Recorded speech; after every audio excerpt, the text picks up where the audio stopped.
Hello viewers, মনির feeling চ্যানেলের পক্ষ থেকে আমি মিষ্টি। আমাদের ভিডিওগুলোর নোটিফিকেশন সবার আগে পেতে চাইলে নিচে থাকা সাবস্ক্রাইব বাটন ক্লিক করে পাশে থাকা বেল আইকন এক্ষুনি প্রেস করে রাখুন। আর আমাদের ভিডিওগুলিতে লাইক দিয়ে শেয়ার করতে মোটেও ভুলবেন না।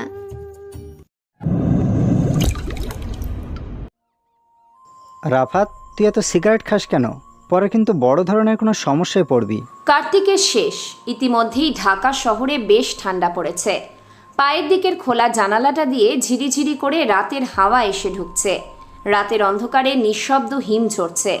তারই আভাস মধ্যরাতের ঠান্ডা হাওয়ায় অন্ধকার আকাশের কোলে শূন্যে স্থির হয়ে আছে। ইতস্তত কয়েকটি আকাশ প্রদীপের আলো। রাফাত সেই খোলা জানালার সামনে দাঁড়িয়ে মনের সুখে একটার পর একটা সিগারেট টানছিল। তখনই একটা মোটা গলার স্বর শুনে পিছনে তাকায় রাফাত। সোফায় পায়ের উপর পা তুলে আরাম করে বসে আছে সোহেল। তার মাথায় একটা ফেল্টের ক্যাপ, যেটা সোহেল মাঝে মধ্যে পরে থাকে। পরিধানে মফ কালারের দামি জিন্স জ্যাকেট, মুখটা নিখুঁতভাবে কামানো। রাফাত মুচকি হেসে সোফায় এসে আরাম করে বসে। হাতে থাকা সিগারেটটা প্রায় শেষের দিকে। আরেকটা টান দিয়ে নিচে ফেলে দেয় সিগারেটের বাকি অংশটা। এবার রাফাত গম্ভীর মুখ হয়ে রহস্যময় করে বলে, অভ্যাস ভয়ানক জিনিস। একে হঠাৎ স্বভাব থেকে তুলে ফেলা কঠিন। মানুষ আবার সাধারণত তোকে সহস্য হতে হবে। মানে? আমার কথাটা বুঝতে পারিসনি, তাই তো? আমি উদাহরণ দিয়ে বোঝাচ্ছি। তুই জানিস আমি অনেক আগে থেকে সিগারেট খাই। এখন হুট করে আমি এটা ছেড়ে দিতে পারবো না। সিগারেট খাওয়াটা আমার পেশা না, এটা আমার নেশা। আমি এটা এমনভাবে আটকে গেছি, চাইলেও আর বেরোতে পারবো না। রাফাত, তুই তো ভুলে গেছিস মানুষ পারে না এমন কোনো কাজ নেই। তুই চাইলেই তোর এই বদ অভ্যাসটা ত্যাগ করতে পারিস। আরে বাদ দে এইগুলো। আমি এখন আমার চিন্তা নিয়ে বেশি ভেবে ফেলছি, তাই সিগারেটটা একটু বেশি টানছি, যাতে টেনশনটা দূর হয়ে যায়। অতীতকে ভুলে যা। অতীতের দুশ্চিন্তার ভার অতীতকেই নিতে হবে। অতীতের কথা চিন্তা করে অনেক বোকারাই মরেছে। আগামীকালের বোঝা অতীতের বোঝার সাথে মিলে আজকের বোঝা সবচেয়ে বড় হয়ে দাঁড়ায়। তাই অতীতের ব্যর্থতার জন্য আক্ষেপ করে কিংবা ভবিষ্যতের সাফল্যের আশায় বর্তমানকে অবহেলা করা উচিত নয়। অতীতকে চাইলেও আমি ভুলতে পারবো না। আমার সেই কালো অতীত রয়ে গেছে। আমার পরিচয় কে আমি, আমাকে সেটা জানার জন্য এই রঙিন শহরে আসা। আমার জানা নেই তুই কি আসলেই তোর আসল পরিচয় এখান থেকে পাবি, নাকি আবার শূন্য হাতে ফিরে যাবি দূষিত সেই শহরে। আমি রাফাত, কোনো সময় ভুল ডিসিশন নেই না। সঠিক সময় সঠিক কথা বলা, সঠিক সময় সঠিক জায়গায় থাকা আমার স্টাইল। নিজের মাথা, নিজের ঠান্ডা মাইন্ড দিয়ে এই শহরের সব অশান্ত মাইন্ড গেমারদের উন্মাদ করে দেব আমি। চাইলে কেউ থামাতে পারবে না আমাকে। এটাই রাফাতের কথা। পিস্তলের বুলেট মিস হতে পারে, কিন্তু আমার ডিসিশন ভুল হতে পারে না। রাফাত, কালকে তো ঢাকা কলেজে তোর প্রথম দিন। তা তুই কি নিজের আসল পরিচয় নিয়ে কলেজে প্রবেশ করবি, নাকি ছদ্মবেশ নিয়ে? হা হা, আসল পরিচয় দিয়ে কলেজে প্রবেশ করলে আমার সাথে কেউ মিশবে না। তার থেকে ভালো হবে ছদ্মবেশে যাই। আমারও তাই মনে হয়। তবে কালকে তোর সাথে কী হবে তা আমি নিজে চোখে দেখতেছি। কালকে তোর ভাগ্যটাই খারাপ যাবে।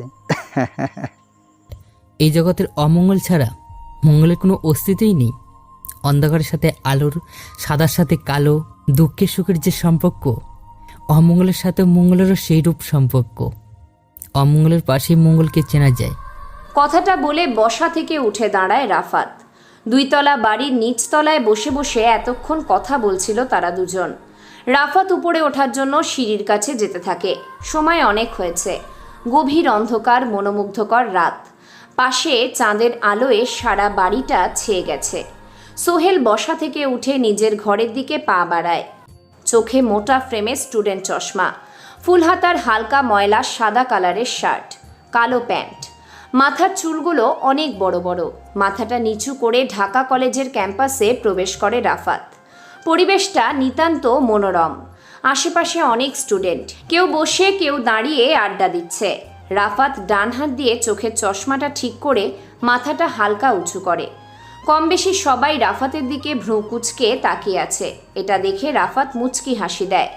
সবাই হয়তো ভাবছে এমন একটা বড় কলেজে কিভাবে ক্ষেত ছেলেটা চান্স পেয়েছে।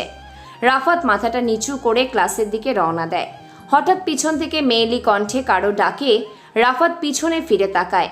দেখে কতগুলো মেয়ে মাঠের চওড়ে বসে বসে আড্ডা দিচ্ছে। তার মধ্যে থেকে আকাশি কালারের ড্রেস পরা মেয়েটা রাফাতকে ডাক দেয়।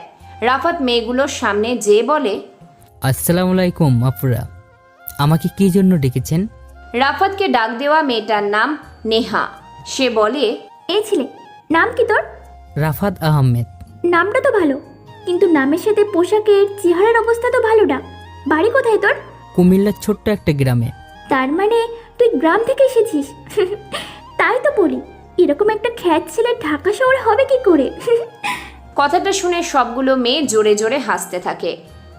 রাফাত কেবল বোকার মতো করে চেয়ে আছে। সে বুঝতে পারছে না যে কেন তারা অহেতুক এভাবে হাসতেছে। নেহা হাসি থামিয়ে বলে, কোন ইয়ারে ভর্তি হয়েছিস তুই? 2য় বর্ষ। তুই তাহলে আমাদের সাথেই পড়িস, কিন্তু তোর সাথে আমরা ক্লাস করবো কিভাবে? এখনই শরীর থেকে দুর্গন্ধ বের হচ্ছে, পরে কি জানি ক্লাসের আবার কি অবস্থা হয়। আচ্ছা, তুই এখন আমাদের একটা কাজ করে দে, দোকান থেকে কিছু শুকনো খাবার এনে দে, তাড়াতাড়ি যা। আপু, আমার ক্লাসে যেতে হবে, আমি আপনাদের কাজটা করতে পারবো না। রাফাতের কথাটা শুনে নেহা রেগে বলে, তুই চিনিস আমাকে? কি আমার পরিচয়, কি আমার বাবা? আপু, ঢাকা শহরে আমি নতুন, কাউকে চিনি না। আপনার পরিচয়টা যদি আপনি নিজ থেকে দিতেন তাহলে ভালো হতো। এখন আমি যা বলবো এটা মাথায় গেঁথে রাখ। আমি নেহা, আমার বাবা এই শহরের কমিশনার। কলেজের সবাই আমাকে ভয় পায়, আমার অর্ডার অমান্য করার কারো সাহস নেই। আজ থেকে কথাটা যেন মনে থাকে। এখন তুই যে খাবারগুলো নিয়ে আয়। রাফাত নিজ জায়গা থেকে সরে না, সেখানে মাথাটা নিচু করে স্থির হয়ে দাঁড়িয়ে আছে। এটা দেখে নেহা রেগে রাফাতের বাম গালে কষে একটা চড় মেরে বলতে থাকে, তোকে কবার বলতে হবে এক কথা? তবুও তুই এখানে মূর্তির মতো দাঁড়িয়েছিস, সমস্যা কি তোর? জায়গা থেকে। রাফাত বাম গালে হাত দিয়ে মাথাটা নিচু করেই বলে, জানতাম এটাই বলবি তুই। যা এখান থেকে। তোর মতো ফকিরের টাকা দিয়ে আমি কিচ্ছু খাবো, এটা তুই ভাবলে কি করে?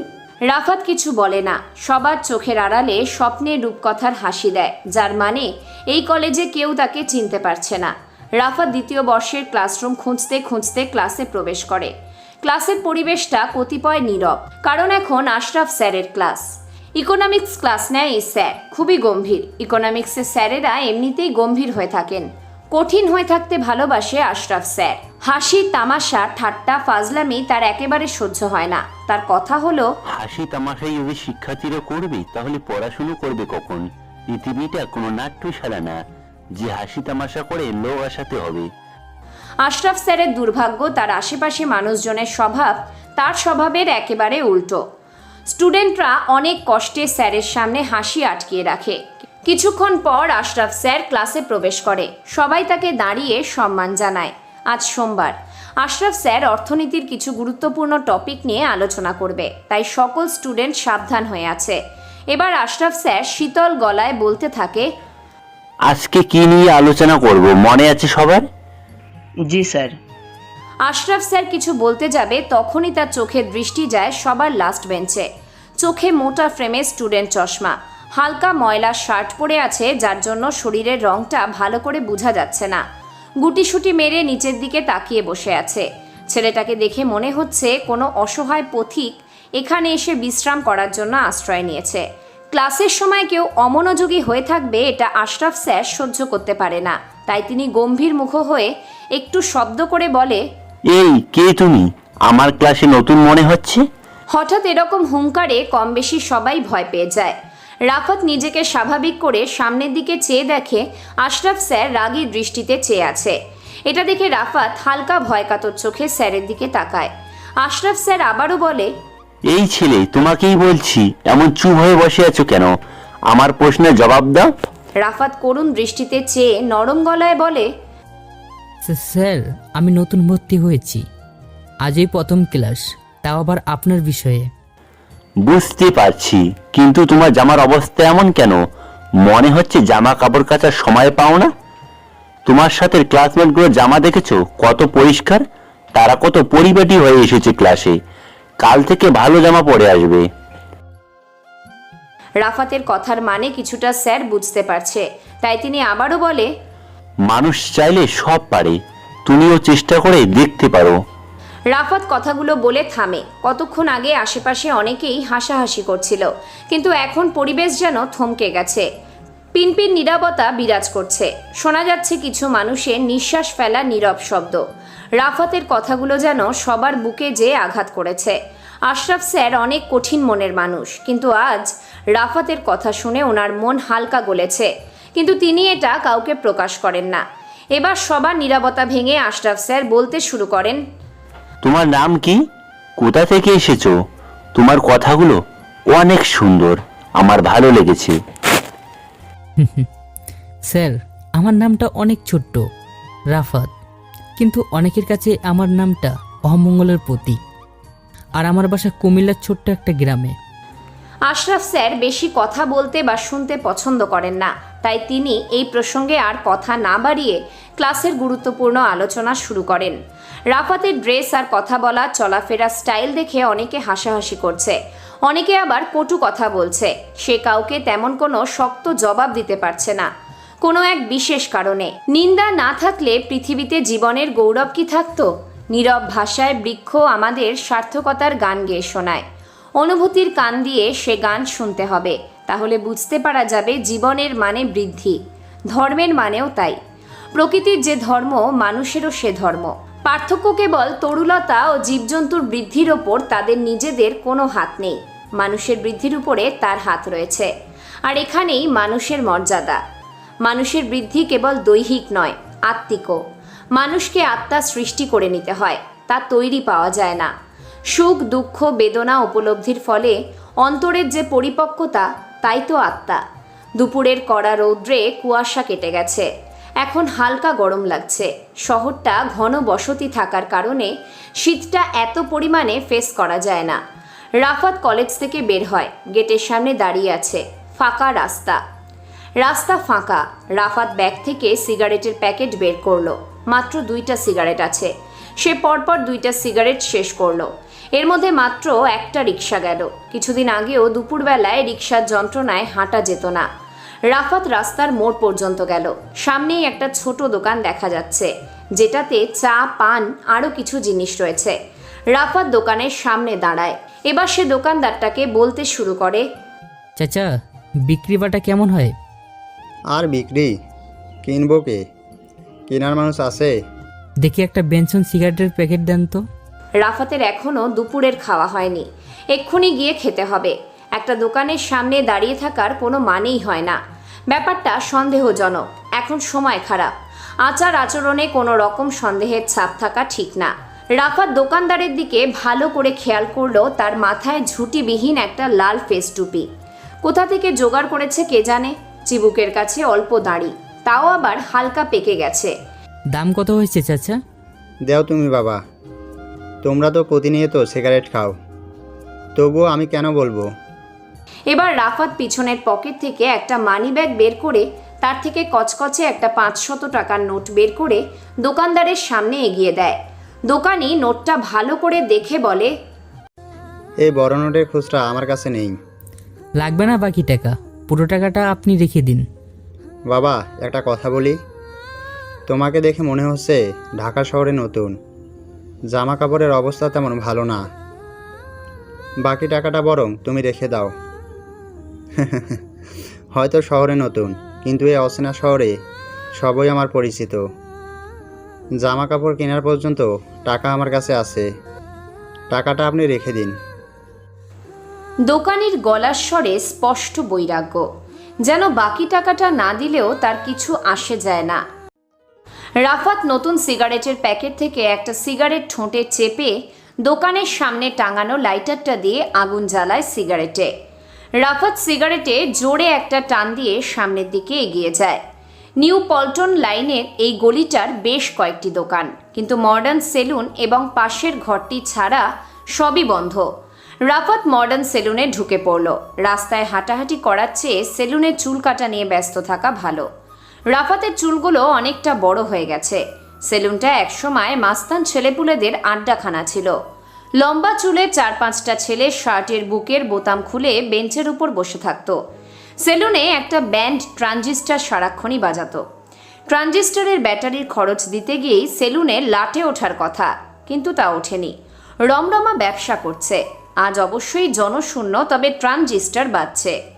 আগের মতো ফুল ভলিউমে নয়, মৃদু শব্দে। দেশাত্মবোধক গান, কথা ও সুর নজিবুল হক। রাফাত বেশ অবাক হয় এমন উন্নত মানের একটা দোকানে পুরনো দিনের গান শুনে। রাফাত বেশ মন দিয়েই গান শুনতে লাগলো, তবে চোখ রাখলো রাস্তার উপর। চুলটা একটু ছোট কর। নাপিত ছেলেটি বিস্মিত হলো। সে এনার এক বন্ধুর চুল গত মঙ্গলবারে কেটেছিল, কিন্তু ওই দিন চুল বড় বড় থাকা সত্ত্বেও কাটায়নি। তাহলে আজ হঠাৎ কাটাতে আসলো? ভাই, চুল কাটাবেন? ছেলেটার কথা শুনে রাফাত হালকা করে ঘাটটা বাঁকা করে। ছেলেটার মুখটা হালকা কালো, চুলগুলো মডার্ন স্টাইলে কাটা, চুলের উপর দিয়ে হালকা হলদে রং করা। রাফাত কিছুদিন আগে ফাহাদকে নিয়ে এখানে এসেছিল। তখন ছেলেটার চুলগুলো বড় বড় ছিল, হয়তো কম সময়ের ভিতরে চুলগুলো কেটে ফেলেছে। পিছনের দিকে একটু ছোট করবি। রাফাতের কথা শুনে ছেলেটা কাঁচি যন্ত্রের মতো খটখট করতে লাগলো। কিছুদিন আগে যখন রাফাত এখানে এসেছিল তখন ছেলেটার কথার যন্ত্রণায় অস্থির হতে হয়েছিল। ছেলেটার কথা শুনতে রাফাতের খারাপ লাগে না, কিন্তু এই ছেলেটার কথা বলার সময় থুতু ছিটা এসে লাগে। আজ সে নিশ্চুপ, থুতু গায়ে লাগার কোনো আশঙ্কা নেই। দাম দেওয়ার সময় রাফাত জিজ্ঞেস করে, রাত দিন ট্রানজিস্টার চালাস কিভাবে? ব্যাটারির তো অনেক দাম। নাপিত ছেলেটি কোনো জবাব দিল না। গম্ভীর মুখে টাকা ফেরত দিয়ে বেঞ্চের উপর পা তুলে বসে রইল। রাফাত কোনো উত্তর পেল না। ছেলেটা ঠান্ডা চোখে তাকিয়ে আছে। আজকাল কেউ বাড়তি কথা বলতে চায় না, চেনা মানুষের কাছেও না। রোদ উঠেছে কড়া এবং ঝাঁঝালো, কিন্তু এই কড়া রোদেও রাফাতের কেমন যেন শীত শীত করতে লাগলো। রাফাত সেই ছোট দোকানের সামনে দ্বিতীয়বার এসে দাঁড়ালো। মনে করার চেষ্টা করলো ঘরে যথেষ্ট পরিমাণ সিগারেট আছে কিনা। 5টার পর কোথাও কিছু পাওয়া যাবে না। যেদিন শহরে প্রথম এসেছিল রাফাত সেদিন রাতে সিগারেটের অভাবে খুব কষ্ট করেছে। রাফাত মানিব্যাগ খুলল। চাচার দোকানে আগরবাতি জ্বালিয়েছে। সব দোকানদারদের মধ্যে এই একটি নতুন অভ্যাস দেখা যাচ্ছে, আগরবাতি জ্বালানো। আগে কেউ সন্ধ্যাবেলা জ্বালাতো, এখন প্রায় সারাদিনই জ্বলে। আগরবাতির গন্ধে মৃত্যুর কথা মনে করিয়ে দেয়। রাফাত দোকানের সামনে দাঁড়িয়ে অস্বস্তি বোধ করতে লাগলো। চাচা, আরো 2 প্যাকেট ব্যানসন সিগারেটের প্যাকেট দেন তো। দোকানদার চাচা সিগারেট বের করলো। সিগারেটের দাম চড়ছে। ছেলে ছোকরারা এখন সারাদিন ঘরে বসে থাকে এবং সিগারেট ফুঁকে। এছাড়া তারা করবে কি? 2টা ম্যাচেও দিন। বাবা, একটা কথা জিজ্ঞাসা করি? হ্যাঁ চাচা, বলেন। তুমি কি কাউকে খুঁজতেছো? রাফাত চমকে ওঠে, বলে, কি? এই ব্যাটা টের পেলো কিভাবে? কারে খুঁজতেছো? আরে না, কাকে খুঁজবো? চুল কাটতে গিয়েছিলাম। চুল একটু বড় হলেই আমার অসহ্য লাগে। এবার একটু বেশি বড় হয়ে গেছিল, তাই ছোট করে এলাম। কথাটা বলে রাফাত আর সেখানে দাঁড়ায় না, রওনা দেয় বাসার উদ্দেশ্যে। গোরস্থান ঘেঁষে রাস্তা গিয়েছে, সেই জন্যে কি গা ছমছম করছে রাফাতের? না অন্য কোনো কারণ আছে? একটু কটু গন্ধ আসছে। নিউ পল্টন লাইনের লোকজনদের ধারণা বর্ষাকালে এই গন্ধ পাওয়া যায়, লাশ পচে গন্ধ ছড়ায়। এখন তো শীতকাল, তাহলে এমন গন্ধ? বুঝতে পারছে না রাফাত। অভিজ্ঞতাহীন মানুষ যর্থতা বিষয়ের মর্ম উপলব্ধি করতে পারে না। আর যে চিরসুখী সে তা কখনোই ব্যথিতের বেদনার স্বরূপ বুঝতে পারবে না। এ পৃথিবীতে দুঃখী মানুষের অভাব নেই, কিন্তু সুখী ব্যক্তি সুখভোগে অভ্যস্ত থাকে বলে দুঃখের জ্বালা বুঝতে পারে না। নির্ধন যদি চায় ধনীর সহযোগিতা, তবে ধনী কখনো দারিদ্র্যের ক্ষুধার কষ্ট বুঝতে পারে না। সন্ধ্যার পর থেকে রাফাতের কেমন যেন লাগতে লাগলো, কেমন এক ধরনের অস্বস্তি। হঠাৎ ঘুম ভাঙলে যেরকম লাগে সেরকম। সমস্ত শরীর ঝিম ধরে আছে। অনেক দিন হলো কোনো শিকার করার সুযোগ হয়নি তার। মাথার ভেতরটা ফাঁকা ফাঁকা। রাফাত বারান্দায় এসে দাঁড়ালো। এ বাড়ির বারান্দাটা সুন্দর। কল্যাণপুরের দিকে শহর তেমন বাড়তে শুরু করেনি, গ্রাম গ্রাম একটা ভাব আছে। বারান্দায় দাঁড়ালে ঝিলের মতো খানিকটা জায়গা চোখে পড়ে। গত শীতের আগে শীতে ঝাঁকে ঝাঁকে বুনো হাঁস নেমেছিল। কি অদ্ভুত দৃশ্য! এবছর নামবে কি না কে জানে, বোধহয় না। শহর এগিয়ে আসছে। পাখিরা শহর পছন্দ করে না। ঠান্ডা বাতাস দিচ্ছে, বেশ শীত পড়েছে এবার। রাফাত এই মনোরম পরিবেশে কি যেন একটা শূন্য অনুভব করছে। রাফাত পকেট থেকে একটা সিগারেটের প্যাকেট আর লাইটারটা বের করে একটা সিগারেট জ্বালায়। কত ধরনের মানুষ থাকে এই সংসারে। রাফাত ছোট একটা নিঃশ্বাস ফেলল। বারান্দায় দাঁড়িয়ে থাকতে ইচ্ছা করছে না, আবার ভেতরে যেতেও ইচ্ছা করছে না। কেমন যেন আজ রক্ত নিয়ে খেলা করতে ইচ্ছা করছে। রাফাত, মেহেরাব সাহেব খবর পাঠিয়েছে। হঠাৎ পিছন থেকে কারো মোটা গলার শব্দ শুনে রাফাত পিছন ফিরে তাকায়। সাদা কালারের একটা মোটা সোয়েটার আর মাথায় একটা ফেল্টের ক্যাপ পরে দাঁড়িয়ে আছে সোহেল। রাফাত আরেকটা সিগারেট ধরিয়ে উদাস চোখে দূরে থাকা বড় নিম গাছের দিকে তাকিয়ে রইল। এবার সে বেশ গম্ভীর গলায় বলে, রাফাত, মেহেরাব সাহেব খবর পাঠিয়েছে। কোথায়? কখন দেখা করতে বলছে? ওনার নিজের বাড়িতে, আর তোকে সময় করে বলছে আমার সাথে যেতে। দেখা করব এক সত্যে। ওই বাড়িতে যেয়ে আমি যে ওনার মেয়ে আর স্ত্রীকে যেন না দেখি, তুই এটা জানিয়ে দে। আমি সব ব্যবস্থা করছি। রাফাত, আমার কি মনে হয় জানিস? কি? মেহেরাব সাহেব তোকে আবারও সেই জগতের রাজা বানাতে চায়। আমি তো সবসময় রাজা, আমাকে কি আবার নতুন করে রাজা বানাবে? সোহেল সেখানে আর দাঁড়ায় না। সে জানে রাফাত এখন আর বেশি কথা বলবে না, সে চায় একা থাকতে। রাফাত বাইরে থেকে ভিতরে প্রবেশ করে। বাইরে অনেক ঠান্ডা পড়েছে, কুয়াশায় শহরটা ছেয়ে গেছে, দরজায় কড়া নড়ছে। রাফাত লেপের ভেতর থেকে মাথা বের করে শব্দ শুনল, আবার লেপের ভেতর ঢুকে পড়ল। এর মধ্যেই মাথার পাশে রাখা ঘড়ি দেখে নিয়েছে 7:40। রাফাত নিজেকে প্রতিনিয়ত একজন বুদ্ধিমান লোক মনে করে। কোনো বুদ্ধিমান লোক কঠিন শীতের মধ্যে ভোর 7:40 লেপের ভেতর থেকে বেরোতে পারে না। যে কড়া নাড়ছে সে যদি বুদ্ধিমান হয় তাহলে আরও কয়েকবার কড়া নেড়ে চলে যাবে। পাঠা শ্রেণীর হলে যাবে না, বিপুল উৎসাহে কড়া নাড়তেই থাকবে। নাড়ুক, ইচ্ছে হলে দরজা ভেঙে ফেলুক। কেয়ার রস, এখন ল্যাপের ভেতর থেকে বের হওয়া যাবে না। রাফাত গত রাতে একটু দেরি করেই ঘুমের দেশে পাড়ি জমিয়েছিল। ঘুমটা ভালো হয়নি, কারণ সে রাতে ঘুমাতে গেছে মোটামুটি খিদে নিয়ে। বেশি রাত জাগলে খিদে পায়। শরীরের জন্য বাড়তি কার্বোহাইড্রেটের প্রয়োজন হয়। সেই ব্যবস্থায় ঘরে থাকে 2-3 রকমের জেলি এবং পাউরুটি। কাল রাতে জেলি ছিল, কিন্তু পাউরুটি ছিল না। বিস্কুটের টিনে কিছু বিস্কুটের গুঁড়ো পাওয়া গেল। 1 চামচ মুখে দিয়ে মনে হলো সাবানের গুঁড়া খাচ্ছে। নাড়ি ভুঁড়ি উল্টে আসার উপক্রম। রাফাত সেই খালি পেটেই ঘুমাতে যায়। চোখ জোড়া প্রায় ধরে এসেছে। এমন সময় বাথরুম পেয়ে গেল। বাথরুম পাচ্ছে, তবে সেই তাগিদ জোড়ালো নয়। উঠে যেতে ইচ্ছা করছে না। শীতের রাতে লেপের ভেতর একবার ঢুকে পড়লে বেরুতে ইচ্ছা করে না। এখনো খটখট শব্দ হচ্ছে। গাধা নাকি? গাধা তো বটেই, অতি নির্মমানের গাধা। গাধা সমাজের কলঙ্ক। রাফাত লেপের ভেতর থেকে মুখ বের করে উঁচু গলায় বলল, you stupid, as you have no business here. রাফাতের এটা প্রিয় গালি। সে শিখেছে অনেক আগে সেই স্কুল জীবনে। ইংরেজি ম্যাডামের কাছ থেকে প্রথম এই শব্দটা শুনে রাফাত অনেক ভেবেছিল শব্দটার মানে কি। 2 দিন পর যে সাহস নিয়ে ম্যাডামকে জিজ্ঞেস করে ফেলল এই শব্দের মানে কি। তিনি তৎক্ষণাৎ বাংলা তর্জমাও করে বলেন। সেই ছোটবেলার বাক্যটা যেন রাফাতের মনে গেঁথে গেছে, তাই এই বাক্যটা সে রেগে গেলে বেশি ব্যবহার করে। এখনও কড়া নাড়ছে। রাফাত বিরক্ত হয়ে বিছানা থেকে নামতে নামতে দীর্ঘ নিঃশ্বাস ফেলে ভাবল, কে হতে পারে এটা, এমন পাগলের মতো করে দরজার ধাক্কাচ্ছে? রাফাত দরজা খুলল, কিন্তু অবাক করার বিষয় হলো বাইরে কেউ নেই। সামনের ঘরটা ফাহাদের, কিন্তু দেখে মনে হচ্ছে ভিতর থেকে আটকানো। তাহলে কে হতে পারে?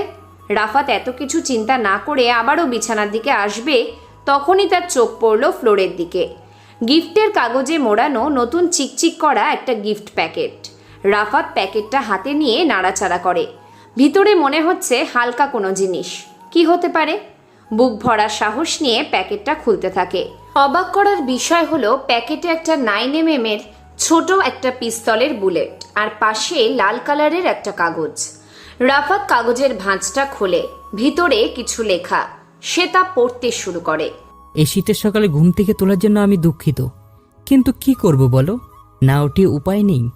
আমার শহরে এসেছো, আমি তোমাকে শুভেচ্ছা জানাবো না? এটা কি হয়? ওয়েলকাম রাফাত, ওয়েলকাম আমার অন্ধকার শহরে। যারা কাপুরুষ তারাই ভাগ্যের দিকে চেয়ে থাকে, পুরুষ চায় নিজের শক্তির দিকে। তোমার বাহু, তোমার মাথা, তোমাকে টেনে তুলবো, তোমার কপাল নয়। আর কিছু লেখা নেই। লেখাটা পড়ে রাফাত একটু রহস্যময় হয়ে যায়। চিন্তা করতে থাকে, কে এই চিঠি পাঠিয়েছে? তেমন কেউ তো এই শহরে আমাকে চিনে না। তবে কে? সব ধোঁয়াশা। দেখ, খ্যাত ছেলেটা আজকে আবারও কলেজে এসেছে। এটাকে দেখলেই আমার কেমন যেন ঘিন ঘিন লাগে। প্রীতির কথা শুনে সবাই কলেজের গেটের দিকে তাকায়। পুরনো একটা লম্বা হাতার গেঞ্জি, চকলেট কালারের ময়লা প্যান্ট, চোখে মোটা ফ্রেমের সাদা চশমা, মাথা ভরা কোকড়া কোকড়া লম্বা চুল, কিন্তু কাছ থেকে চুলগুলো অতটা লম্বা বোঝা যাবে না। কাঁধে একটা ছেঁড়া ব্যাগ ঝুলিয়ে সমান পায়ে রাফাত ছেলেটা এগিয়ে আসছে। রাফাতের দিকে ভালো করে তাকিয়ে নেহা বাঁকা হেসে বলতে থাকে, প্রীতি, খ্যাতটাকে ডাক দে। আজকে আমাদের সাথে নুসরত আছে, বেশ মজা হবে আজকে।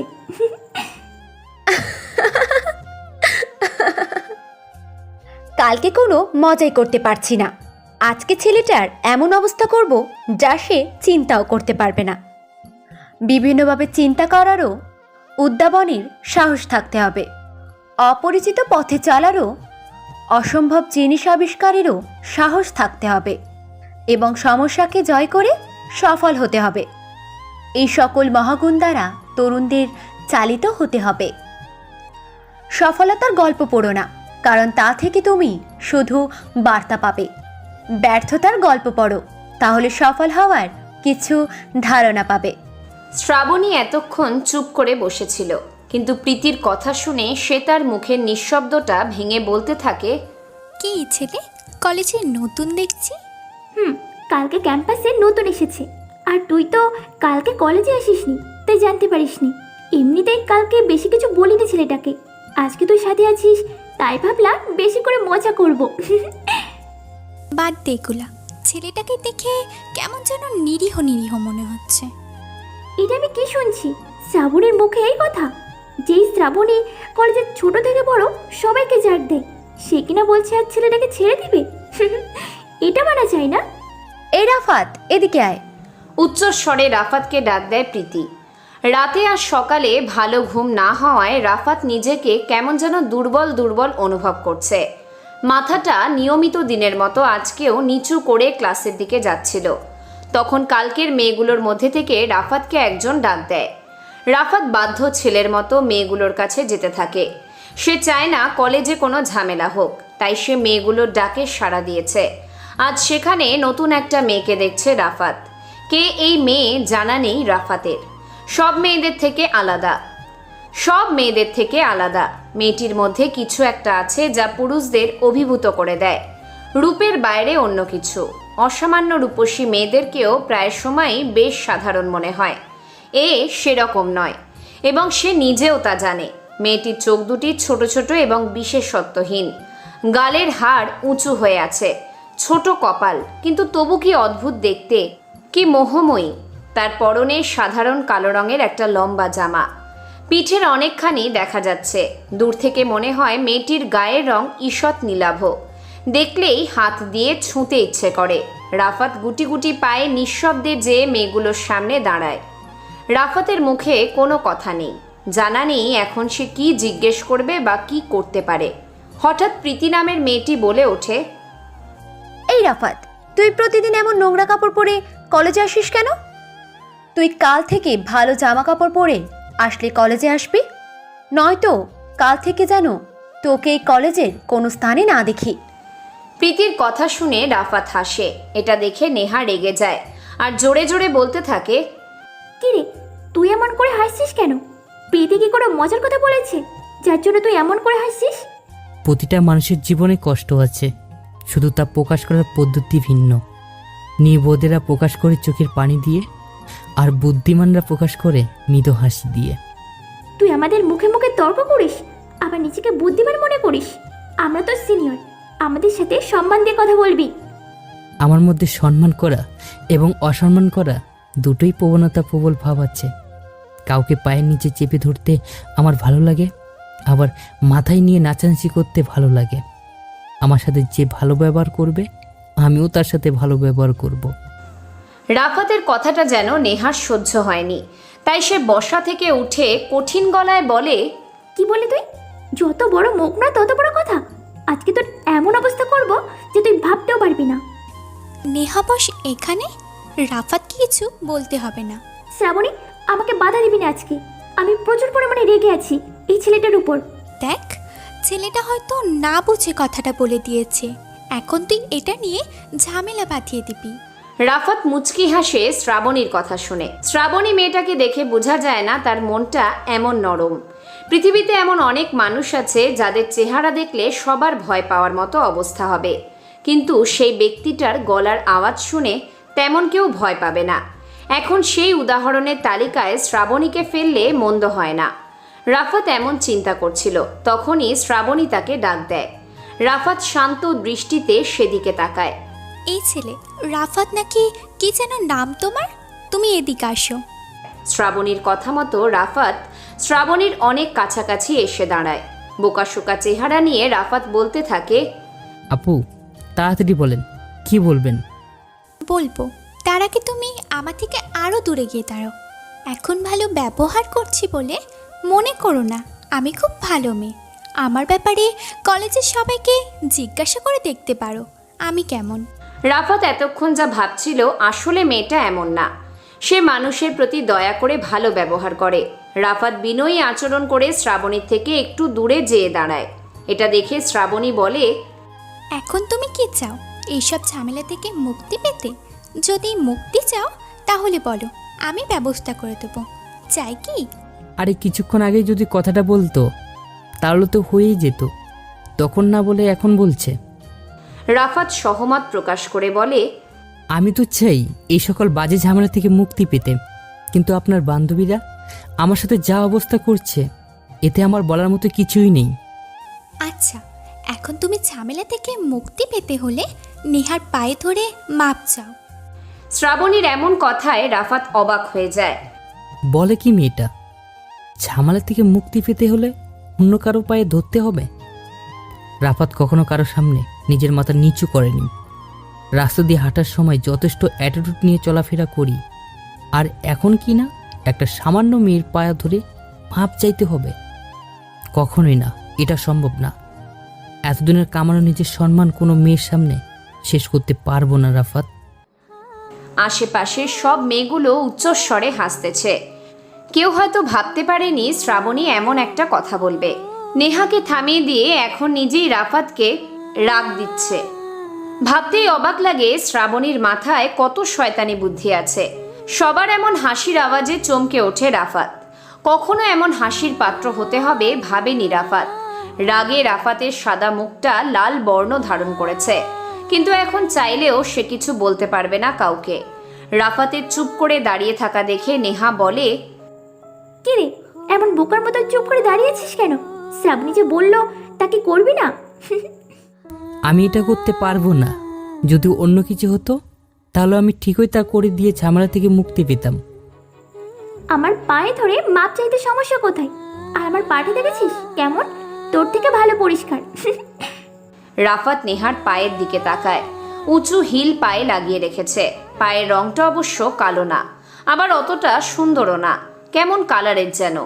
মানুষের পা সুন্দর হোক বা কালো এতে কিছু আসে যায় না, তবে পায়ে ধরে মাপ চাওয়া কেমন নীতি? রাফাত শ্রাবণীকে উদ্দেশ্য করে বলে, শ্রাবণী আপু, আপনি আমাকে ঝামেলা থেকে মুক্তি দেওয়ার জন্য অন্য কোনো কাজের কথা বলেন যেটা আমাকে দিয়ে সম্ভব হবে। রাফাতের কথা শুনে শ্রাবণী দাঁত বের করে হাসে। ছেলেটাকে দেখে শ্রাবণীর মায়া লাগছে, কেমন যেন অসহায় হরিণের দৃষ্টিতে তাকিয়ে আছে। এমন ছেলেকে কঠিন কোনো কাজ দিলে সে করতে পারবে না, আবার ছেড়ে দিলেও ফ্রেন্ড সার্কেলের সবাই এটা নিয়ে ভিন্ন মন্তব্য করবে। শ্রাবণী কিছু একটা ভেবে রাফাতকে বলে, রাফাত দেখো, তুমি এই ঝামেলা থেকে বাঁচতে চাইলে নেহার পা ধরে মাপ চাইতে হবে, এছাড়া আর কোনো উপায় নেই। অনেকক্ষণ ধরে আমি এগুলো সহ্য করেছি। আমি একটা বোকা ছেলে, তাই আপনারা আমার সাথে এমন করছেন। আমি আর কারো কাছে মাপ চাইতে পারবো না। দেখি আপনারা আমাকে কি করতে পারেন। দেখ দেখ সবাই, খ্যাতটা কেমন বড় বড় কথা বলছে। আমি চাইলে এখনই তোকে কলেজ থেকে বের করে দিতে পারি, এমন ক্ষমতা আছে আমার কাছে। প্লিজ আপু, আমার সাথে এমন কিছু করবেন না। আমার বাবার স্বপ্ন আমি যেন উচ্চ শিক্ষিত হতে পারি। দয়া করে আমার বাবার স্বপ্ন আপনি ভেঙে দিবেন না। এই তো হচ্ছে, আরো সুন্দর করে আমার কাছে বল। অসহায় গরিব দুঃখী মানুষের কষ্টের কথা শুনতে আমার খুব ভালো লাগে। রাফাত অবাক হয়ে যায় নেহার এমন কথায়। মানুষ যে এত পাষাণ হতে পারে নেহাকে না দেখলে এটা বোঝাই যেত না। রাফাতের প্যান্টের পকেটে ছোট বাটন মোবাইলটা বেজে উঠেছে। মনে হয় কেউ রাফাতকে স্মরণ করছে। উপস্থিত সবাই লক্ষ্য করে রাফাতের প্যান্টের পকেট থেকে মোবাইলের আওয়াজটা শোনা যাচ্ছে। মোবাইলের রিংটোনটা শুনে সবাই হাসতে থাকে। হাসবে নাই বা কেন, এখন বর্তমান যুগ। কোনো যুবকের কাছে এমন বাটন মোবাইল থাকার কথা না। আর পুরনো দিনের মোবাইলের রিংটোনগুলো যেমন হয় আর কি। রাফাত লজ্জায় পড়ে যায়। 2 বার হয়ে গেল মোবাইলের রিংটোনটা বেজেই চলেছে। রাফাত পকেট থেকে ফোনটা বের করে না। এটা দেখে নেহা বলে, এই ফোন ধরিস না কেন? দেখ তোর গার্লফ্রেন্ড ফোন দিয়েছে কিনা। কি বলিস নেহা, এই ছেলেটার আবার কোনো গার্লফ্রেন্ড থাকবে? ভাবা যায়। দেখ, হয়তো এর মতো কোনো বস্তির মেয়ে ফোন দিয়েছে হয়তো। এমন অপমান আর সহ্য করার মতো না। রাফাত ওদের 2 জনের কথা শুনে অনেক অপমান বোধ করে।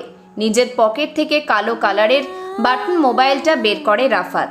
মোবাইলে এতক্ষণ ধরে ফোন করে যাচ্ছে সোহেল। এমন অসময়ে সোহেলের ফোন কেন? কখনো কোনো প্রয়োজন ছাড়া সোহেল রাফাতকে ফোন দেয় না। তাহলে আজ হঠাৎ কেন? রাফাত ফোনটা রিসিভ করে মোবাইলটা কানে লাগায়। সবগুলো মেয়ে রাফাতের দিকে তাকিয়ে আছে। কে ফোন দিয়েছে তার সবারই জানার আগ্রহ। বল সোহেল। ওই পাশ থেকে সোহেল বলে, রাফাত, কোথায় তুই এখন? এদিকের খবর খুব খারাপ, তুই পারলে বাসায় চলে আয়। সোহেল, আমি এখন কলেজে আছি, আমি তোর সাথে পরে কথা বলি। এখন একটা সমস্যায় ফেসে গেছি। রাফাত কলটা কেটে দিয়ে মোবাইলটা নিজের পকেটে রেখে দেয়। সামনে বসে থাকা মেয়েগুলোর মধ্যে নেহা একটু অন্য টাইপের মেয়ে। অন্যের দোষ গুণ বেশি খোঁজে। রাফাতের কথা শেষ হওয়া দেখে নেহা বলতে থাকে, কথা শেষ?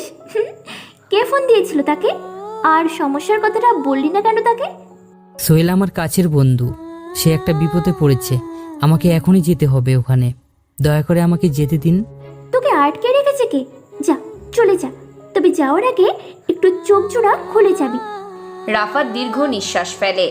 অবশেষে মেয়েগুলোর হাত থেকে রক্ষা পেল সে। কিন্তু নেহা এটা কি বলল? চোখ জোড়া খুলে যাবি? হাঁটার সময় তো চোখ খুলেই হাঁটতে হবে।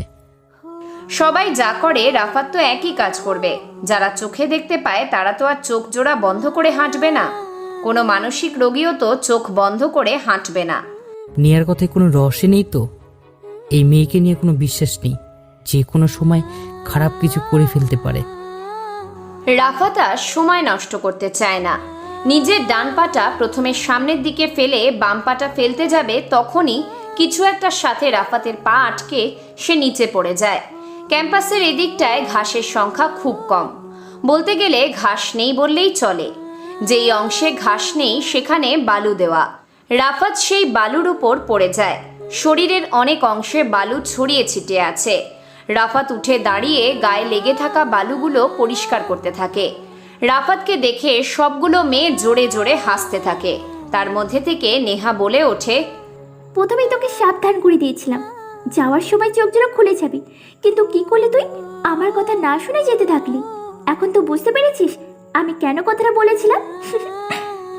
রাফাত এখন ভালো করেই বুঝতে পারছে সে নিচে পড়ে গেছে নেহার পায়ের সাথে আটকে গিয়ে। কেমন মেয়েটা! সবার এমন হাসি দেখে রাফাত রেগে যায় আর নিজের ডান হাতের মুঠি ক্রমাগত খুলছে আর বন্ধ করছে। রাফাত কখনো দুর্বলদের কিছু বলে না। নিজের রাগটা কন্ট্রোল করে বেরিয়ে পড়ে কলেজ ক্যাম্পাস থেকে। সোহেল অনেকক্ষণ ধরেই উসখুস করছে, কিছু বলবে বলবে মনে হচ্ছে, কিন্তু কিছুই বলছে না।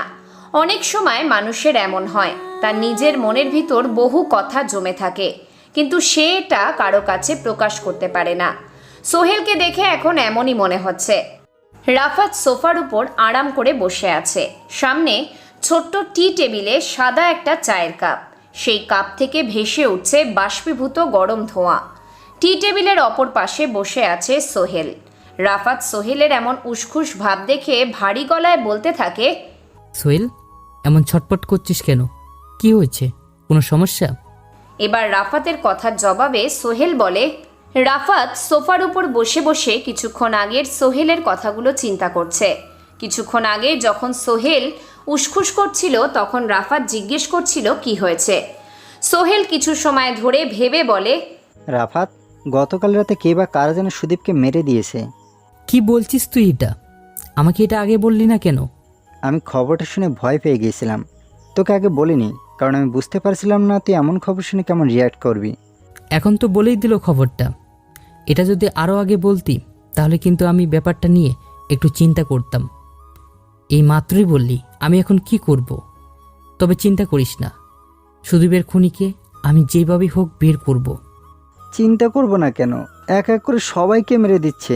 প্রথমে লিটন, পরে সুমন, এখন আবার সুদীপ, পরে কার পালা আসবে কে জানে। সোহেল, তুই এমন ভয় পাচ্ছিস কেন? তুই না একজন রাফিয়ান? রাফিয়ানদের ভয় পেতে নেই। নিজের মাইন্ড গেম দিয়ে একটা একটা করে সবগুলো দাবার গুটি দিয়ে চিন্তা কর, পেয়ে যাবি সব কিছু। আমি তোর মতো এত মাইন্ড গেম খেলতে পারি না। আমাকে শেখাবি কেমন করে তুই এত শান্ত হয়ে মাইন্ড গেম খেলতে পারিস? হাতে কলমে ধরে শেখানোটা একটা পদ্ধতি, কিন্তু মাইন্ড গেম খেলাটা এটা একটা আর্ট, যা সবাই পারে না। তুই রাফাত, চাইলেই সব কিছু সম্ভব হয়। তাহলে আমাকে মাইন্ড গেম কীভাবে শেখাবি এইটার প্রতি একটু জোর দে। আমি নিজেকে কোনো বড় ধরনের মাইন্ড গেমার মনে করি না। হয়তো আমার থেকে বড় ধরনের মাইন্ড গেমার আছে, যার সাথে এখনও আমার সামনাসামনি দেখা হয়নি। রাফাত, আমার কি মনে হয় জানিস, সুদীপকে খুনটা মেহেরাব সাহেব করিয়েছেন। কেন এমন মনে হলো তোর? তুই এখন আর মেহেরাবের সাথে কাজ করিস না, ওনার কথাও তুই তেমন একটা শুনিস না। হয়তো এটার জন্যই রেগে তোর একটা একটা দাবার গুটি খেয়ে দিচ্ছে। রাফাত সোহেলের এই কথাটায় একটু ফোকাস করে। সোহেলের কথাটা ফেলে দেওয়ার মতো না, আবার যে কথাটায় গুরুত্ব বেশি দিবে এমনও কিছু না। আমার এমন মনে হয় না মেহেরব সাহেব এমন কিছু করতে পারে। সে জানে এই রাপাত চাইলে কতটা ভয়ঙ্কর হতে পারে। আমার একটা কথায় এমন 10টা মেহেরবের লাশ পায়ের কাছে পড়ে থাকবে। তুই মেহেরাবকে দুর্বল মনে করিস না, তোর মতো এমন 2-4টা রাফাতকে সে নিজে হাতে তৈরি করেছে। সোহেলের কথাটা রাফাতের কানে বাজতে থাকে। রাফাত রেগে যে কোমরের কাভার পয়েন্ট থেকে ছোট্ট পিস্তলটা বের করে সোহেলের দিকে তাক করে বলে, এই পৃথিবীতে রাফাতকে তৈরি করার ক্ষমতা একমাত্র সৃষ্টিকর্তারই আছে, অন্য কারোই নেই। মেহেরব আমার মতো কোনো মাইন্ড গেমার তৈরি করেনি। আমি নিজের ক্ষমতায়, নিজের অভিজ্ঞতায় আজ এখানে এসেছি।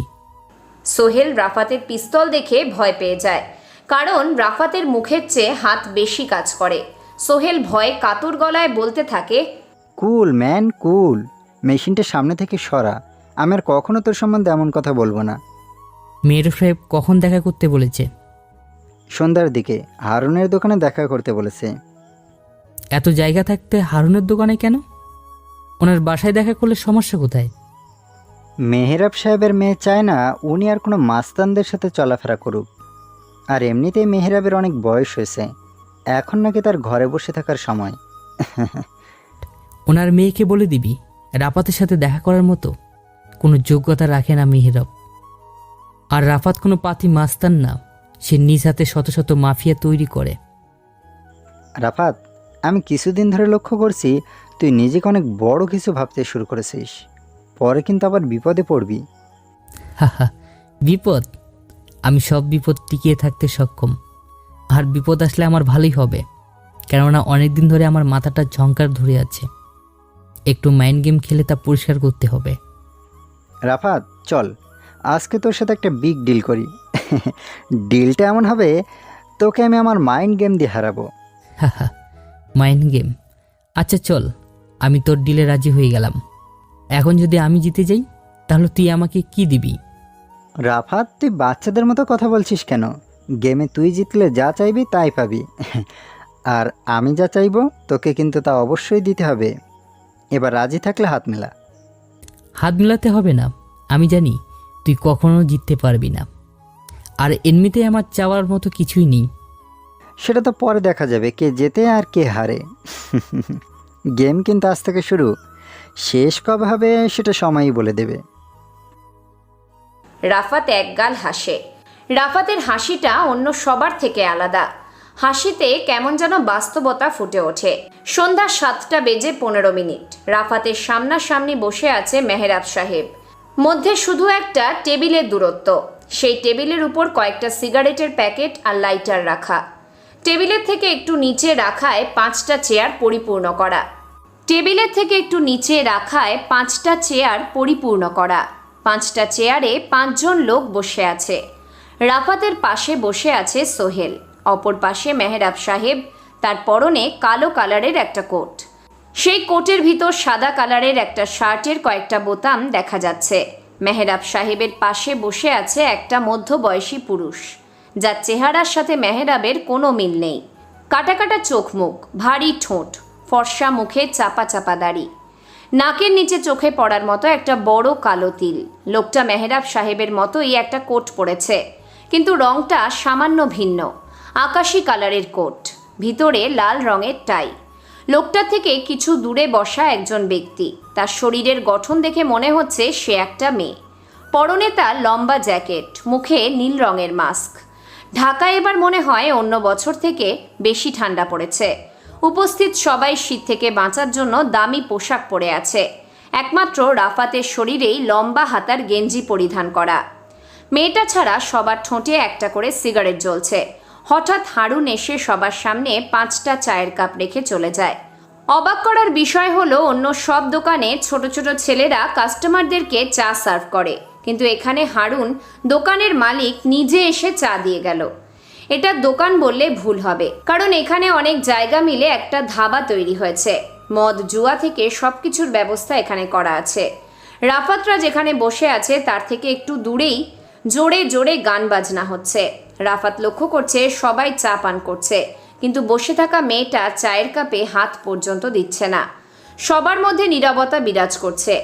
আশেপাশে থেকে ডিজে গানের তালে তালে পরিবেশটা অন্যরকম মোড় নিয়েছে। সবার মধ্যে থেকে সোহেল প্রথমে নীরবতা ভেঙে বলে, মেহরাব সাহেব কিছু বলছেন না কেন? আমার আর এরকম নীরবতা ভালো লাগতেছে না। ওই পাশে মনে হয় পার্টি টার্টি হচ্ছে, সেখানে গিয়ে এনজয় করলেও পারতাম। সোহেল, নীরবতা কিন্তু ভবিষ্যতের অনেক কিছুর জানান দেয়। তুমি কি সেটা জানো? নীরবতা কিভাবে আবার ভবিষ্যতের জানান দেয়? এরকম কিছু আগে কখনো শুনিনি আমি।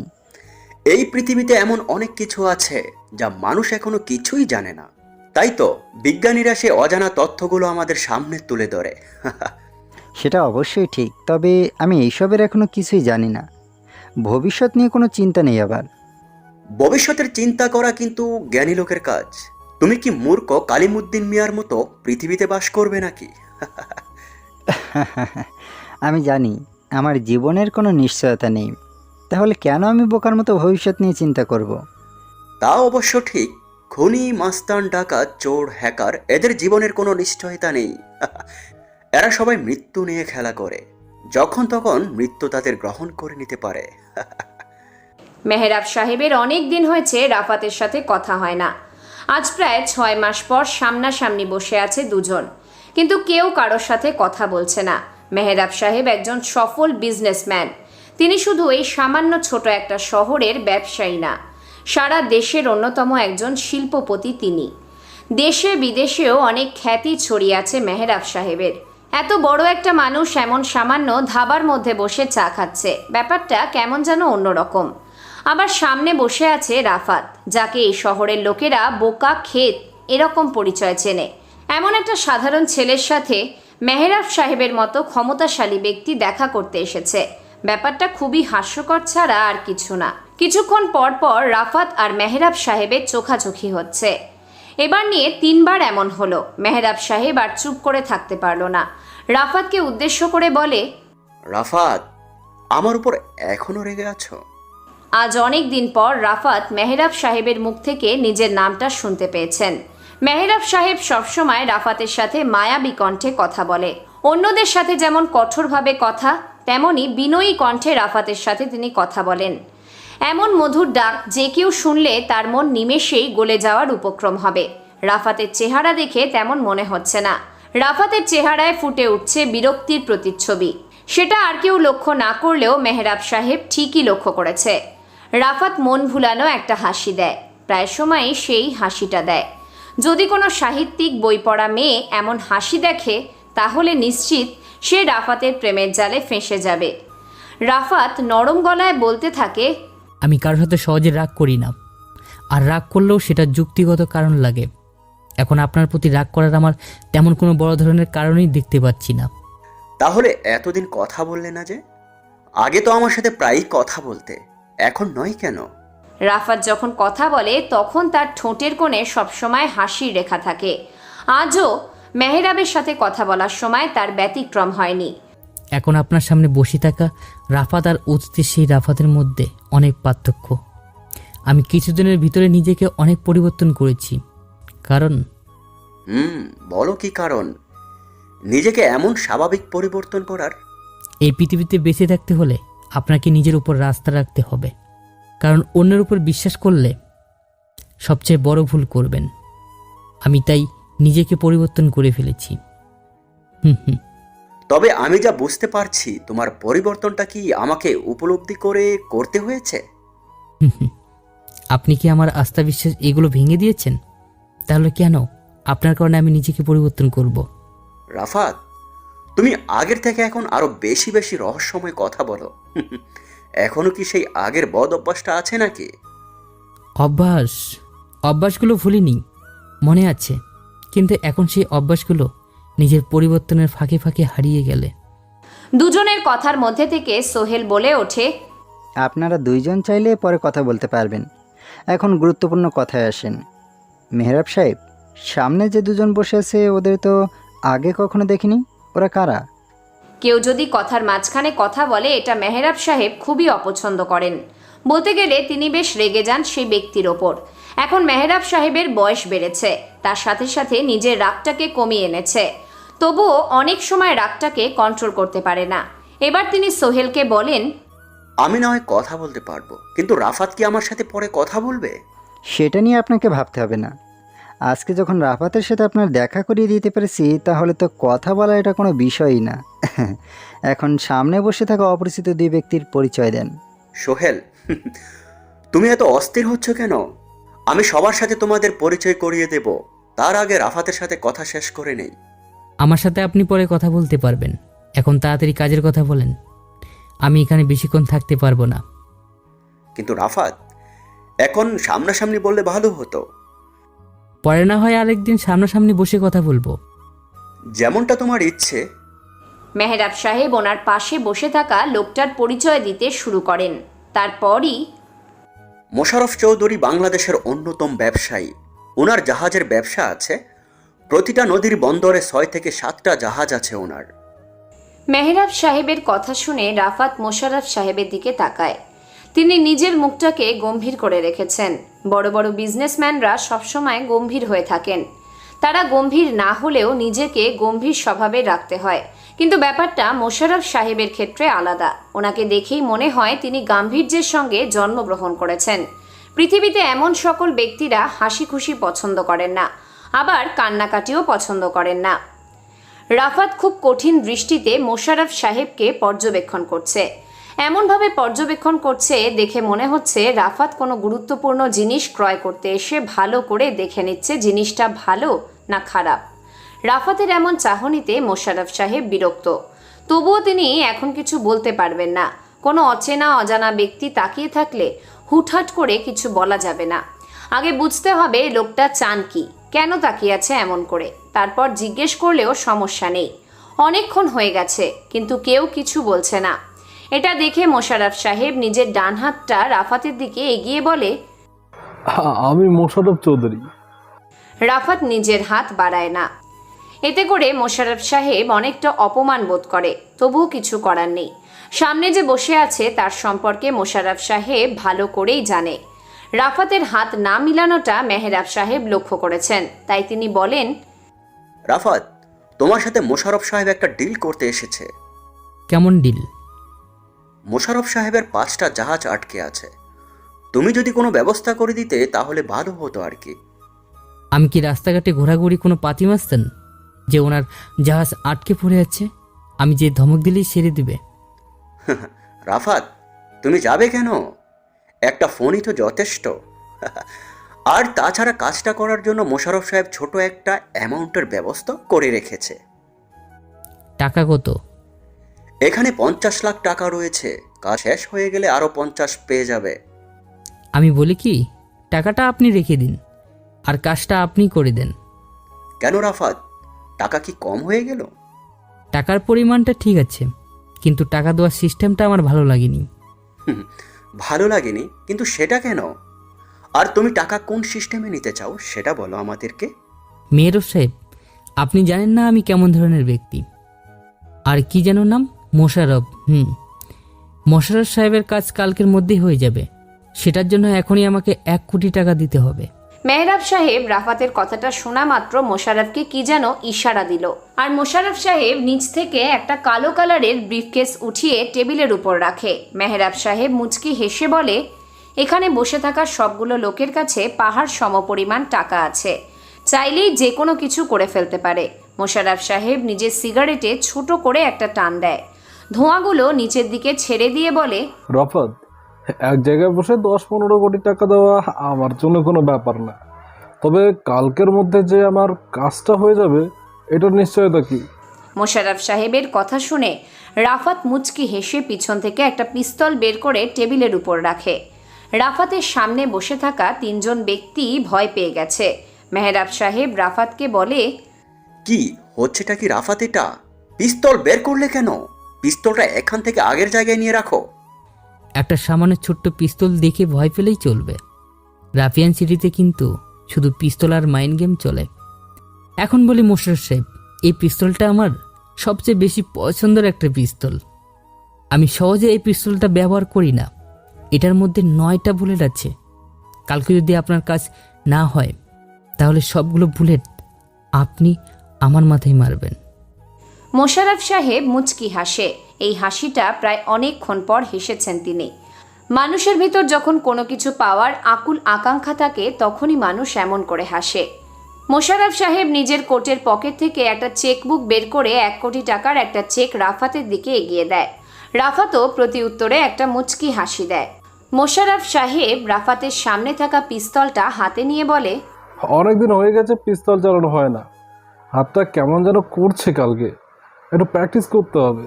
অনুমতি না নিয়ে আরেকজনের জিনিস ধরতে নেই মিস্টার মোশাররফ চৌধুরী। নিজেদের মানুষের জিনিস ধরতে আবার অনুমতি লাগে নাকি? নিজেদের মানুষ বলতে আপনি কি বোঝাতে চাচ্ছেন? এখন তো আমরা একটা ডিলের মধ্যে আছি, সেই হিসাবে আমি কিন্তু এখন তোমার কাছের লোক। ডিলের মধ্যে আছি দেখি আপনি আমার কাছের লোক হয়ে গেছেন। ব্যাপারটা শুনতে কেমন যেন হাস্যকর লাগছে। হাস্যকর লাগবে কেন? শুনতে খুব ভালোই লাগবে। মোশাররফ চৌধুরীর কাছের একজন লোক, সেটা হলো রাফাত। আপনি এখনো জানেন না কোনটা কাছের আর কোনটা দূরের? আমি মনে হয় তোমার থেকে একটু বেশি ভালোই জানি, কারণ আমার বয়সটা এমনি এমনি বাড়েনি। বয়স বাড়লে কি মানুষ অতি বুদ্ধিমান হয়ে যায়? মানে? কাছের আর দূরের রিলেশন মানেটা একটু বুঝাই আপনাকে। একটা 6-7 বছরের ছেলে মা মারা গেছে, এখন তার বাবা নতুন একটা মহিলা বিয়ে করে এনেছে। নতুন ওই মহিলাটা কি ছেলেটাকে নিজের ছেলে হিসাবে মেনে নেবে? না, মেনে নেবে না, তাই তো? এবার আপনি লক্ষ্য করে দেখেন, তাদের দুজনের মধ্যে কিন্তু একটা সম্পর্ক আছে, সেটা হলো সৎ মা। আমি মনে হয় আপনাকে বোঝাতে পেরেছি। আপনার আর আমার মধ্যে ডিল হয়েছে। এখন যদি আপনি এটাকে অনেক কাছের সম্পর্কে নিয়ে যান তাহলে তো আর হবে না। কথাগুলো বলে থামে রাফাত। সবাই রাফাতের দিকে তাকিয়ে আছে। ছেলেটার বয়স কম হলে কি হবে, মাথায় অনেক বুদ্ধি আছে। অনেকক্ষণ চুপ করে থাকার পর এবার সোহেল বলে, মেহরাব সাহেব একজনের পরিচয় তো দিয়েই দিলেন, এখন ওই যে মোশাররফ সাহেবের পাশে বসেছে ওনার পরিচয়টা বলেন। সোহেল, তুমি এত অস্থির হচ্ছ কেন? একজন শেষ হয়েছে, তাহলে আরেকজনের পরিচয় শুরু হবে। আমি আসলে এমনই, জানার প্রতি আমার একটু আগ্রহ বেশি। এখন তাড়াতাড়ি বলে ফেলেন ওনার পরিচয়টা।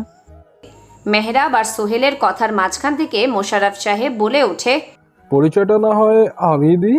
আমার পাশে যে বসে আছে সে হচ্ছে নীলা চৌধুরী, আমার একমাত্র মেয়ে। রাফাত একটু অবাক। সোহেল তো পুরো চোখ বড় বড় করে তাকিয়ে আছে।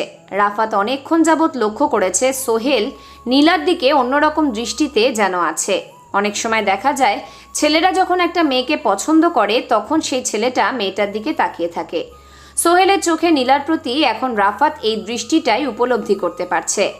রাফাত একটা জিনিস বুঝতে পারছে না যে মোশাররফ সাহেব তার নিজের মেয়েকে এমন একটা জায়গায় কেন নিয়ে এসেছেন ভালো কথা, কিন্তু মেয়েটার মুখে মাস্ক পরানো কেন?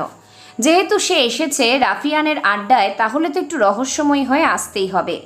রাত প্রায় অনেক বেজে গেছে, আশেপাশের দোকানগুলো বন্ধ হয়ে গেছে, লোকজনের আনাগোনা নেই। বলতে গেলে এখন রাস্তায় হিংস্র কুকুরগুলো ছাড়া অন্য কেউ নেই। এমন নিরবিচ্ছিন্ন রাতে দুই দল লোক চলাফেরা করে। দুইটা দলই খারাপ দল। এর মধ্যে একটা দল কেউ নিজের দেহ বিক্রি করে পেট চালায়, আর অন্য এক দল রক্তের নেশায় রাস্তায় বের হয়। রাত যত গভীর অন্ধকারে পরিণত হয়, তাদের আনাগোনা তত বাড়তে থাকে। হারুনের দোকানে সকল কাস্টমাররা চলে গেছে। বলতে গেলে এখন সব ফাঁকা, কিন্তু এখনও 5 জন লোক বসে বসে সিগারেট টানছে আর নিজেদের মাইন্ড পরিষ্কার করতে ব্যস্ত।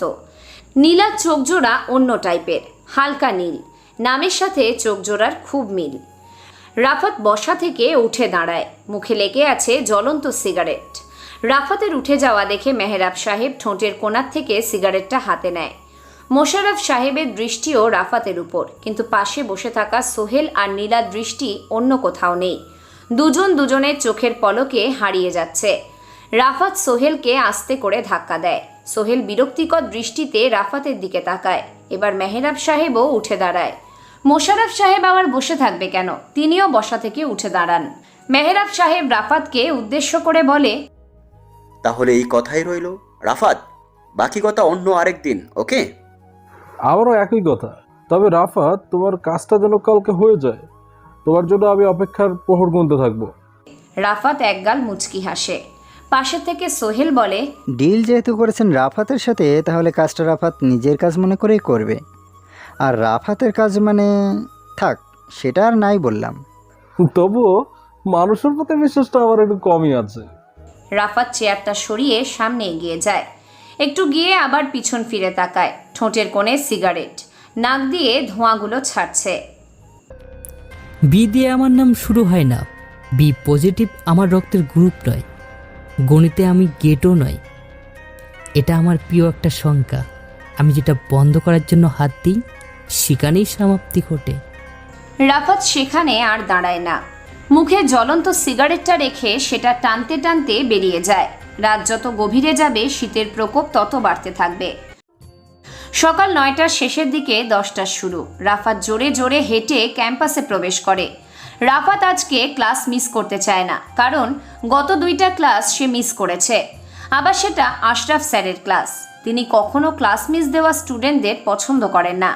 এখন থেকে রাফাত নিয়মিত ক্লাস করবে, যার উদ্দেশ্য করে নিজের ডিপার্টমেন্টের 2য় তলার 15 নম্বর রুমের দিকে রওনা দেয় সে। আজকে গাছতলায় মেয়ে গ্যাংয়ের কেউ নেই। রাফাত বেঁচে গেছে আজকে, তাই মনের সুখে নিজের ক্লাসের দিকে যাচ্ছিল। তখনই কারোর সাথে ধাক্কা খায় রাফাত। যার সাথে ধাক্কা লেগেছে সে যে একটা মেয়ে, এটা বুঝতে রাফাতের অসুবিধা হলো না। মেয়েটা নিচে পড়ে গেছে, আর মেয়েটার উপর রাফাত। রাফাতের শরীরের হালকা একটু ভর মেয়েটার উপর, কারণ রাফাত দুহাত দিয়ে ফ্লোরে চাপ দিয়ে আছে। রাফাত মেয়েটার দিকে তাকায়। মেয়েটা আর কেউ না, স্বয়ং শ্রাবণী নিজেই। দুজনের মধ্যে 1 ইঞ্চিরও ফাঁকা নেই। শ্রাবণী নিজের হাত দিয়ে রাফাতকে ধাক্কা দেয়। রাফাত কোনো মতে নিচ থেকে উঠে দাঁড়ায়, সাথে শ্রাবণীও। রাফাতের শরীরে তেমন কোনো ময়লা লাগেনি, যা লেগেছে সব শ্রাবণীর শরীরে। রাফাত শ্রাবণীকে কিছু বলতে যাবে, তার আগেই রাফাতের 2 গালে 4টা চর বসে যায়। চরটা মেরেছে শ্রাবণী নিজেই। রাফাত ডান গালে হাত দিয়ে মাথাটা নিচু করে দাঁড়িয়ে থাকে। শ্রাবণী রেগে বলে, কি করলি তুই এটা? আমাকে ধাক্কা মারছিস? আমি দেখে আপনাকে ধাক্কা দিইনি। হাঁটার সময় চোখ কোথায় থাকে তোর? চোখ তো চোখের জায়গায় থাকে, কিন্তু আজকে যে এমন কিছু হয়ে যাবে আমি বুঝতে পারিনি। তা বুঝবি কিভাবে? চোখে তো লাগিয়েছিস হাতির মতো বড় একটা চশমা, হেটা দিয়েও চোখে দেখিস না? নাকি সুন্দরী মেয়েদের সাথে ধাক্কা খাওয়ার নতুন ধান্দা এটা? মেয়েদের সাথে ইচ্ছে করে ধাক্কা খাওয়ার কোনো আগ্রহ আমার নেই। এখন তুই বল, এটার শাস্তি কি হওয়া উচিত? আমি কিভাবে বলবো? আপনি এটার জন্য আমাকে কি শাস্তি দিবেন? শ্রাবণী কোনো কিছু একটা ভেবে বলে, ক্যাম্পাসের সকলের সামনে তুই কান ধরে আমার কাছে ক্ষমা চাইবি। আমি এটা কখনো করতে পারবো না, কারণ আমারও একটা মান সম্মান আছে। গরিবের আবার কিসের মান সম্মান? আমি যা বলেছি তুই যদি এটা না করিস তাহলে আমি কি করতে পারি এটা তুই ভাবতেও পারবি না। আপনি যা ইচ্ছা করতে পারেন, আর গরিব বলে কি আমরা মানুষ না? আমাদের মান সম্মান থাকবে না? আমাদের মতো ধনীরা যদি তোদের মতো গরিবদেরকে দান না করতাম তবে সবকটা গরিব না খেয়ে মরতিস। হাসালেন আমায়।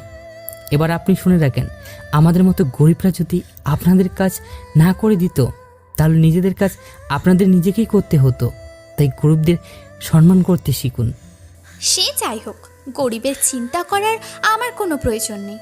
শেষ কথা হলো, তুই ক্যাম্পাসের সকলের সামনে আমার কাছে ক্ষমা চাইবি। আমি আগেও বলেছি আমি এটা পারবো না, আর এখনও বলছি আমি এটা করতে পারবো না। আপনার যা ইচ্ছা আপনি তা করতে পারেন। তোকে আমি দেখে নেব রাফাত। আঙ্গুলটা নামিয়ে কথা বলেন, নয়তো আঙ্গুল নাড়িয়ে কথা বলার জন্য আঙ্গুলটা নাও থাকতে পারে।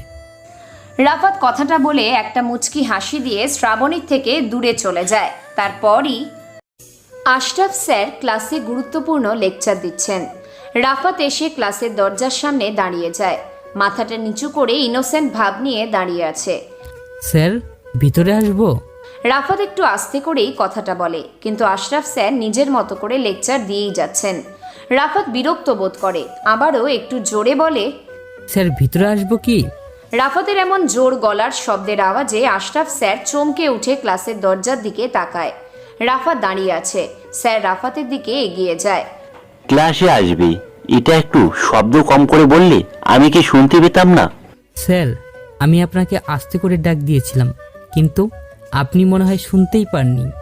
তুমি কি এমনটা বলতে চাচ্ছ যে আমার কানের সমস্যা, আমি কানে কম শুনি? আমি আপনাকে এটা বোঝাতে চাইনি। তাহলে তুমি কি বোঝাতে চেয়েছো? আমি আস্তে করে প্রথমে আপনাকে ডাক দিয়েছিলাম, কিন্তু আমার দিকে ফিরে তাকাননি। এবার যখন জোরে ডাক দিয়েছি তখনই শুনছেন আপনি। আমি তোমার প্রথম ডাকে শুনতে পেয়েছিলাম, কিন্তু প্রতি উত্তর করিনি, কারণ সবাইকে একটা গুরুত্বপূর্ণ আলোচনা বলছিলাম তাই। আমি সেটা বুঝতে পারিনি স্যার, দুঃখিত। হয়েছে, এখন তুমি এটা বলো যে আমার ক্লাসে তুমি নিয়মিত উপস্থিত নেই কেন? চুপ হয়ে যায় রাফাত। কি জবাব দেবে এখন? স্যার যে এমন একটা প্রশ্ন করবে এটা যদি সে আগে জানতো তাহলে আরও আগেই উত্তরটা তৈরি করে রাখতো, কিন্তু এখন কি বলবে? মিথ্যা কথা বলা ছাড়া কোনো উপায় নেই। কি হলো, কোথায় হারিয়ে গেলে? নাকি এখন মিথ্যা কথা বলে কিভাবে বেঁচে যাবে এটা চিন্তা করছো? রাফাত কিছু বলছে না দেখে আশরাফ স্যার কথাগুলো বলছে। স্যারের কথা শুনে রাফাত বিনয়ী কণ্ঠে বলে, স্যার, আসলে আমার শরীরটা এই দুদিন ভালো ছিল না, তাই আপনার ক্লাসে থাকতে পারিনি। আমার সাথে কেউ মিথ্যা কথা বলে না সহজে, কারণ আমি বুঝে ফেলি কে সত্যি বলছে আর কে মিথ্যা। তুমি যে মিথ্যা কথা বলছো এটা তোমাকে দেখে আমি বুঝে গেছি। স্যার, আমি মিথ্যা কথা বলছি না, সত্যি আমার শরীর খারাপ ছিল এই 2 দিন। তাহলে গতকাল আমি ক্যাম্পাসে নেয়াদের সাথে কথা বলতে কাকে ডেকেছি? তুমি নাকি তোমার শরীরের আত্মা? এখন কি জবাব দিবে রাফাত? এখন যতই মিথ্যার আশ্রয় নেয় না কেন রাফাত স্যারের কাছ থেকে মুক্তি পাবে না, কারণ গতকাল যে নেহাদের সাথে রাফাতের ঝামেলা হয়েছে এটা স্যার দেখে ফেলেছেন। এখন কি আর কোনো কথা চিন্তা করছো? যা বলে আমার কাছ থেকে পার পেয়ে যাবে। আমি আসলে স্যার। থাক, আর কিছু বলতে হবে না। তুমি নতুন তাই তোমাকে কিছু বললাম না, নয়তো আমি কেমন এটা ভার্সিটি সকলেই জানে। যাও ক্লাসে গিয়ে বসো। রাফাত একটা দীর্ঘ নিঃশ্বাস ফেলে ক্লাসে প্রবেশ করে। ক্লাসের সবগুলো বেঞ্চ পরিপূর্ণ হয়ে আছে। পিছনের সারিতে একটা বেঞ্চ ফাঁকা আছে, এখনও কেউ সেটায় বসেনি। রাফাত গিয়ে সেই বেঞ্চে বসে পড়ে। ক্লাসের অনেকেই তাকিয়ে আছে রাফাতের দিকে। সেই দিন স্যার এত করে বলল নিজের ড্রেস ভালো করে পরিষ্কার করে আসতে, কিন্তু সে আগের মতো করে ময়লা জামা কাপড় পরে এসেছে। আশরাফ স্যার বলেন, কি যেন বলছিলাম? মানব জীবনের সফলতার সবচেয়ে বড় বাধা আলস্য। আলস লোকেরা জীবনে উন্নতি করতে পারে না। জীবনের সকল ব্যর্থতার পিছনে ভয়ানক বেদির মতো কাজ করে। রাফাত মাথাটা নিচু করে বসে আছে। আশরাফ স্যার এটা দেখে রেগে যায় আর রাফাতকে উদ্দেশ্য করে বলে, এই ছেলে রাফাত, মাথা নিচু করে বসে আছো কেন? আমি এতক্ষণ যা যা বলেছি তুমি কি কিছু বুঝতে পেরেছো? রাফাত মাথাটা নিচু করে রাখে। এতক্ষণ স্যার যা বলেছে সবকিছু সে ভালো করেই শুনেছে। কি হলো, কথা বলছো না কেন? কি সমস্যা তোমার? প্রথম দিন থেকে লক্ষ্য করছি তুমি মাথা নিচু করে রাখো। এখন আমি যা বুঝিয়েছি তা সবাইকে বলে শোনাও। রাফাত মাথাটা এবার উঁচু করে আশেপাশে তাকায়। সবাই রাফাতের দিকে মজার দৃষ্টিতে তাকিয়ে আছে। রাফাত একটা মুচকি হাসি দিয়ে বলতে থাকে, পরিশ্রম ছাড়া জীবনের বিকাশ সম্ভব নয়। রোগীব্যাধি যেমন মানুষের দেহ শত্রু, অলসও তেমনি জীবনের চরম শত্রু। বেদির মতো অলস জীবনকে পঙ্গুতর দিকে টেনে নিয়ে যায়।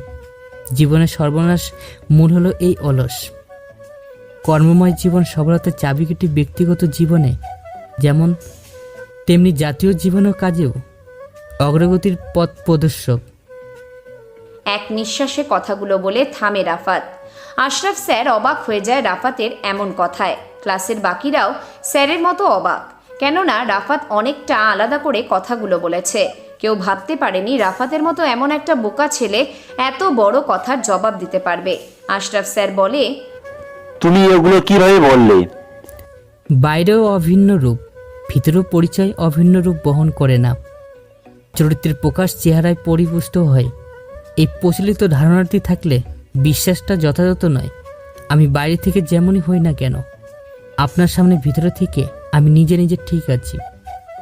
সত্যি রাফাত, আমি ভাবতেই পারিনি তুমি আমার করা প্রশ্নের জবাবে এগুলো বলতে পারবে। স্যার, ভ্রান্ত অভিজাতের গর্বে মানুষ মানুষকে ঘৃণা করে। মানুষের স্পর্শকে দূরে ঠেকিয়ে রেখে বিশ্বের মিথ্যা ষড়যন্ত্র জাহির করে। রাফাত, মানব জীবন সংগ্রাম মুখর জীবন, বাকি বাকি রয়েছে মরণ গলি। এই জীবন থেকে পালানো মানেই জীবনের ব্যর্থতা ডেকে আনা। তুমি ভিতরে যেমনই হও না কেন, বাইরে মানুষের কাছে তুমি চাচ্ছে ভালো কিছু প্রকাশ করবে। সম্ভব না স্যার। বর্তমান যুগে যার ধন দৌলত আছে তিনিই ধনী।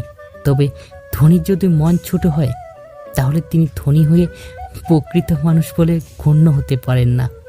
আমি যেমন আছি ভালোই আছি। রাফাত কথাগুলো বলে তাড়াতাড়ি করে নিজের জায়গায় বসে পড়ে।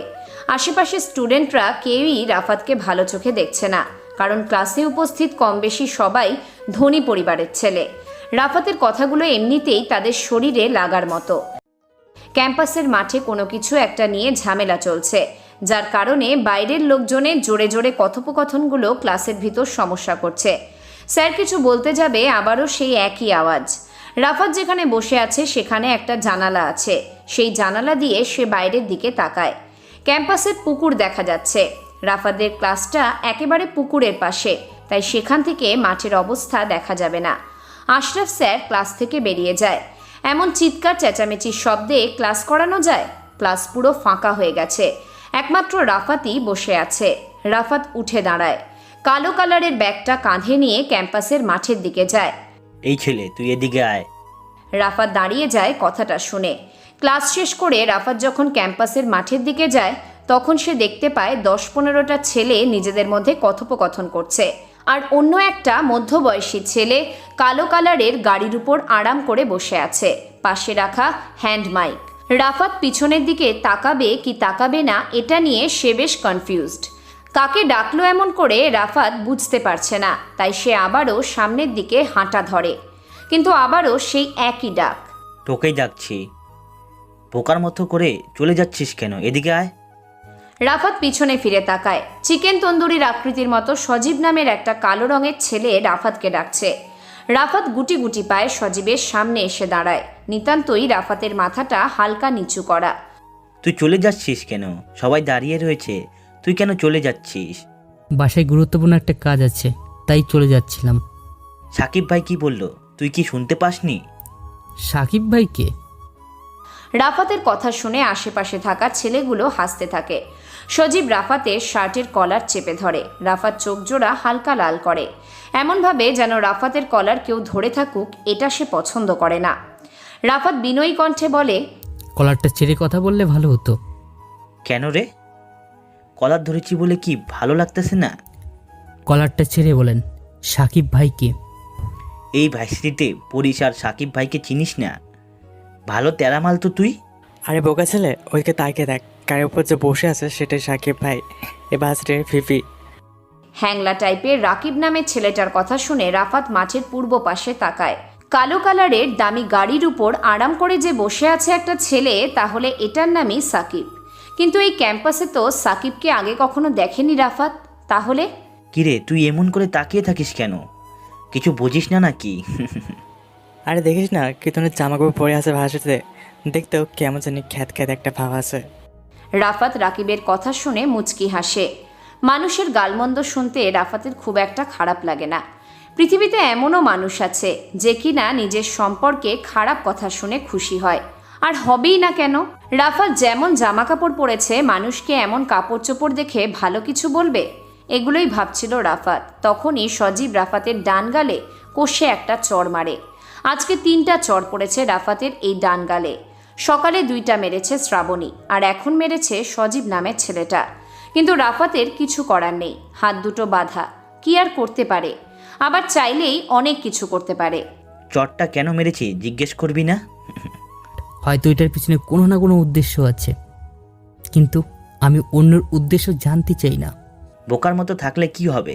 স্মার্টলি উত্তর দিতে জানিস দেখছি। এলাকার লোকজন বলে আর কি। তা তুই এমন বোকাশোকা চেহারা নিয়ে থাকিস কেন?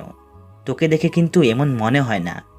সজীবের কথার ছলে রাফাত মজা করে বলে, আমাকে দেখে কেমন মনে হয় তাহলে?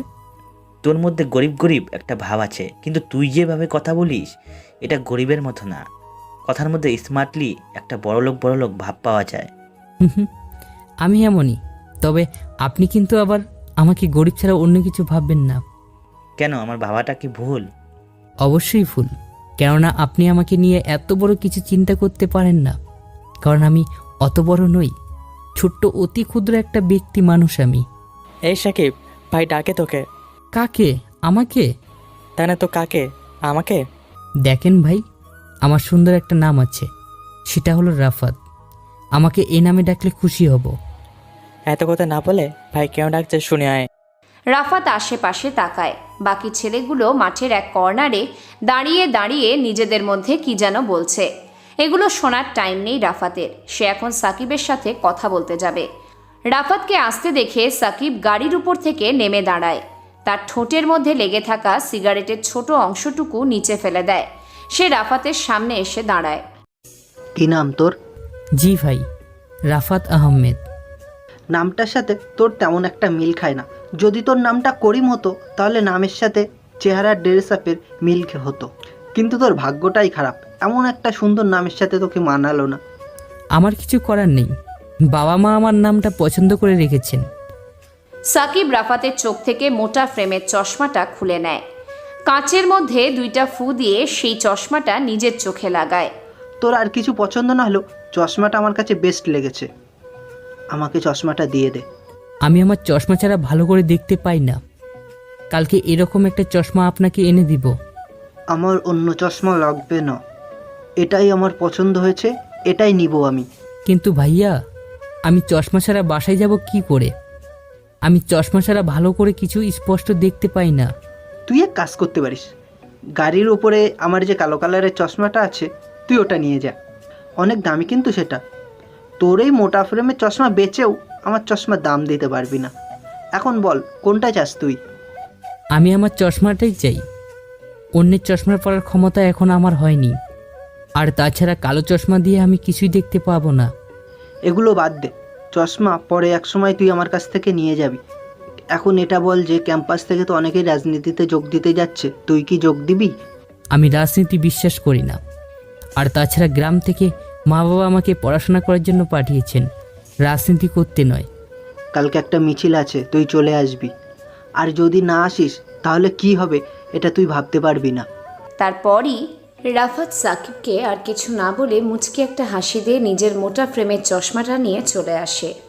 গাছতলায় বসে আছে নেহা, শ্রাবণী, প্রীতি, মীরা, বৃষ্টি। অন্যদিনের মতো করে আজকেও রাফাত সেখান দিয়ে যাচ্ছে। ক্যাম্পাস থেকে বের হতে হলে মেন গেটের আগেই কৃষ্ণচূড়া গাছটা পড়ে। সেই গাছের নিচেই নেহাদের আড্ডা। এই বেয়াদব ছেলে, এদিকে আয়। নতুন চিকন কোনো মেয়েলি কণ্ঠে কথাটা বলে। রাফাত স্থির হয়ে দাঁড়ায়। মেয়েটা যে রাফাতকে উদ্দেশ্য করে ডাকছে এটা সে বুঝে গেছে। রাফাত তাকায় সেদিকে। মোটা টাইপের একটা মেয়ে, নাম মীরা।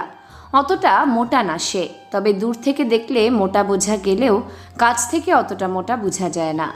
মোটা শরীরের অধিকারী ব্যক্তিরা সবসময় উঁচু গলায় কথা বলে। আশেপাশের লোকজন বিরক্ত বোধ করে তার গলার আওয়াজে, কিন্তু এখানে মীরার ক্ষেত্রে ব্যাপারটা খুবই ভিন্ন। মোটা হলেও গলার স্বরটা অনেক চিকন। এভাবে তাকিয়ে আছিস কেন? জীবনে মেয়ে দেখিসনি কখনো? রাফাত মীরার কথার জবাবে কিছু বলবে এর আগেই পাশ থেকে প্রীতি নামের মেয়েটা বলে ওঠে, মেয়ে দেখব কি করে? সেই যোগ্যতা কি এই খ্যাতের আছে? চোখ নিচু কর, নয়তো গেলে দিব তোর। শালা লুচা কোথাকার। এই বেয়াদবকে বলে কোনো লাভ হবে না। এর সব সময় তারা থাকে, এক কান দিয়ে শোনে, অন্য কান দিয়ে বের করে দেয়। গরিব ছোট লোকদের স্বভাব এমনিতেও ভালো না। তারা চায় শুধু বড় লোক হতে, কিন্তু কিভাবে হবে সেটা জানে না। দেখলি খ্যাতটা এখনো কেমন করে তাকিয়েছে। এই রাফাত, তুই আমাদের ভাষা বুঝতে পারিস না? আমরা কি মুখ দিয়ে ইংরেজিতে কথা বলছি? ইংরেজিতে বললে কি বুঝবে এই মূর্খটা? রাফাত নিচে তাকা, আবারও বলছি। মীরা আর প্রীতির বাঁচালের মতো কথাবার্তা শুনে সবাই বিরক্ত। নেহা তার দুই কানে আঙুল চেপে ধরে বলে, চুপ করবি তোরা দুজন? মাথাটা খারাপ করে দিচ্ছিস তোরা দুইজন। আমি তো আগেই চুপ করে যেতাম যদি আমার কথাগুলো এই ছাগলটা শুনতে পেত। এই রাফাত, তুই প্রীতি আর মীরার দিকে এভাবে তাকিয়েছিলি কেন? রাফাত এইবার আর চুপ করে থাকতে চায় না, তাই হালকা ছোট করে একটা কাশি দিয়ে বলে, আমি তো তাকিয়ে তাকিয়ে দেখছিলাম আপু দুইটা আমাকে কি কি বলে। তাই বলে তুই তাদের দিকে এমনভাবে চেয়ে দেখবি যেন এটা তোর গার্লফ্রেন্ড? নেহা, তুই কি বলছিস না বলছিস? এই খ্যাত ছেলেটার কোনো যোগ্যতা আছে আমাদের বয়ফ্রেন্ড হওয়ার? প্রীতি ঠিকই বলেছে নেহা, এই ছেলেটা আমার জুতো পরিষ্কার করার মতো যোগ্যতা রাখে না। সে নাকি হবে আমার বয়ফ্রেন্ড। আসছি খ্যাত কোথাকার। যা বলেছিস তুই মীরা। কথাগুলো বলে সবাই হাসতে থাকে, কিন্তু অবাক করার বিষয় হচ্ছে শ্রাবণী হাসছে না, কি যেন চিন্তা করছে সে। শ্রাবণীর চুপচাপ নীরবতা দেখে নেহা শ্রাবণীকে হালকা ধাক্কা দিয়ে বলে, এই শ্রাবণী, কি হয়েছে তোর? হঠাৎ এমন করে চুপচাপ হয়ে গেছিস কেন? কি ভাবছিস তুই? তেমন কিছু ভাবছি না, তোদের সবার কথা শুনছি আমি।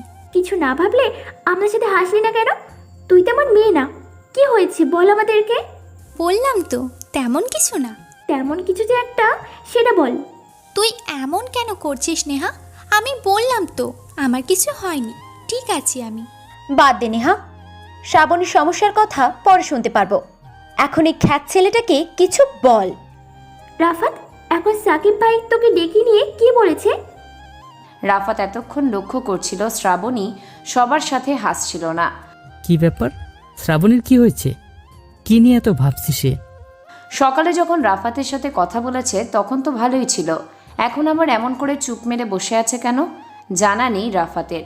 হঠাৎ নেহার প্রশ্ন শুনে রাফাত চমকে যায়। সাকিব ভাই কি বলছে এটা নেহা কেন জিজ্ঞাসা করছে? সাকিব ভাই যেটা বলছে এটা শোনার জন্য নেহার এত আগ্রহ কেন? তুই আবার এমন চুপ হয়ে গেলি কেন? শ্রাবণের রোগে ধরেছে তোকে? আমি যেটা প্রশ্ন করেছি সেটার উত্তর দে। জি, কি যেন জিজ্ঞাসা করছিলেন আমাকে? শুনতে পাইসনি তুই আমি কি বলেছি? এতবার বলতে হবে কেন তোকে? ভাব দেখাস আমাকে?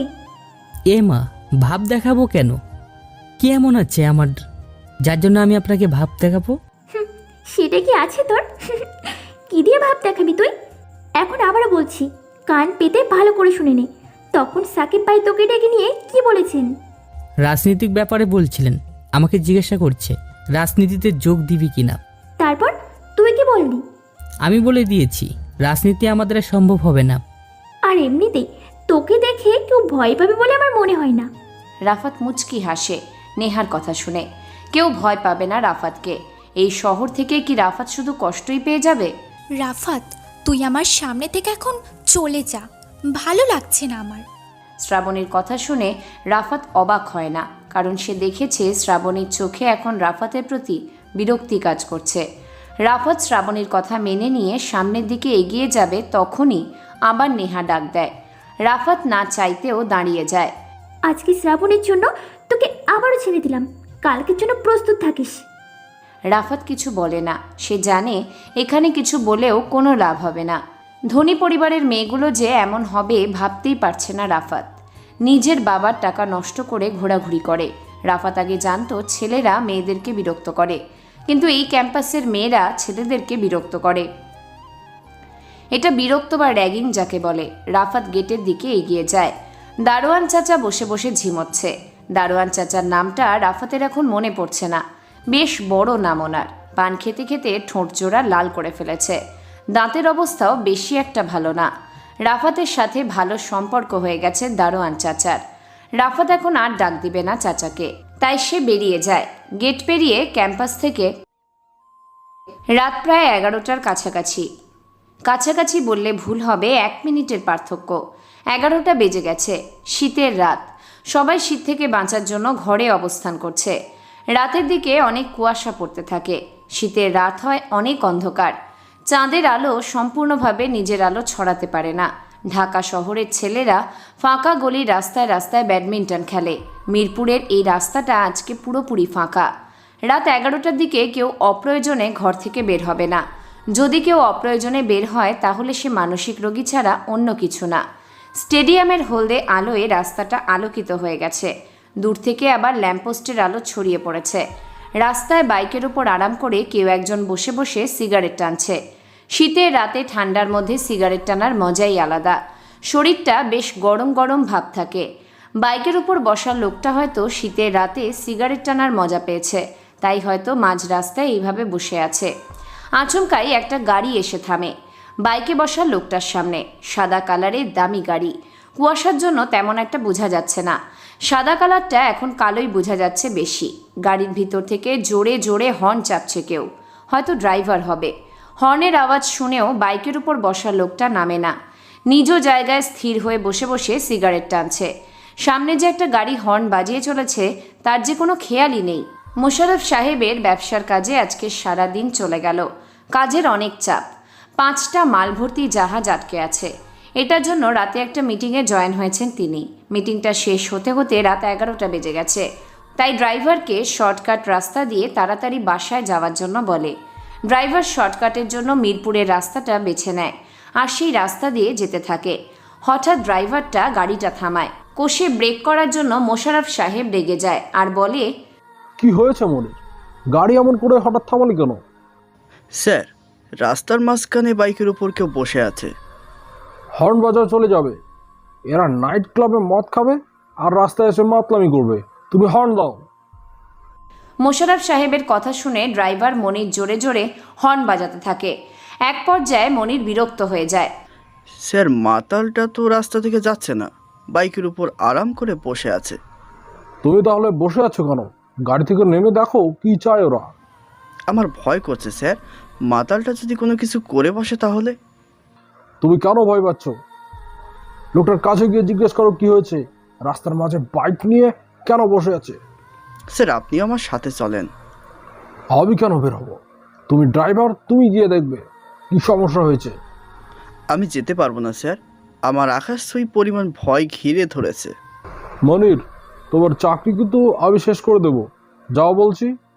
মনির নিজ জায়গা থেকে এক চুল পরিমাণ নড়াচড়া করে না। মোশাররফ সাহেব রেগে নিজেই গাড়ি থেকে নেমে দাঁড়ায়। এটা দেখে মনির নিজেও গাড়ি থেকে নামে। এখন মনিরের বুকের ভিতর সাহস এসেছে, তাই সে বাইকের উপর আরাম করে বসে থাকা আগন্তুককে উদ্দেশ্য করে বলে, এই কে তুই? রাস্তার মাঝখানে বাইক রেখে বসে আছিস কেন? মনির, এভাবে বললে কিছু হবে না।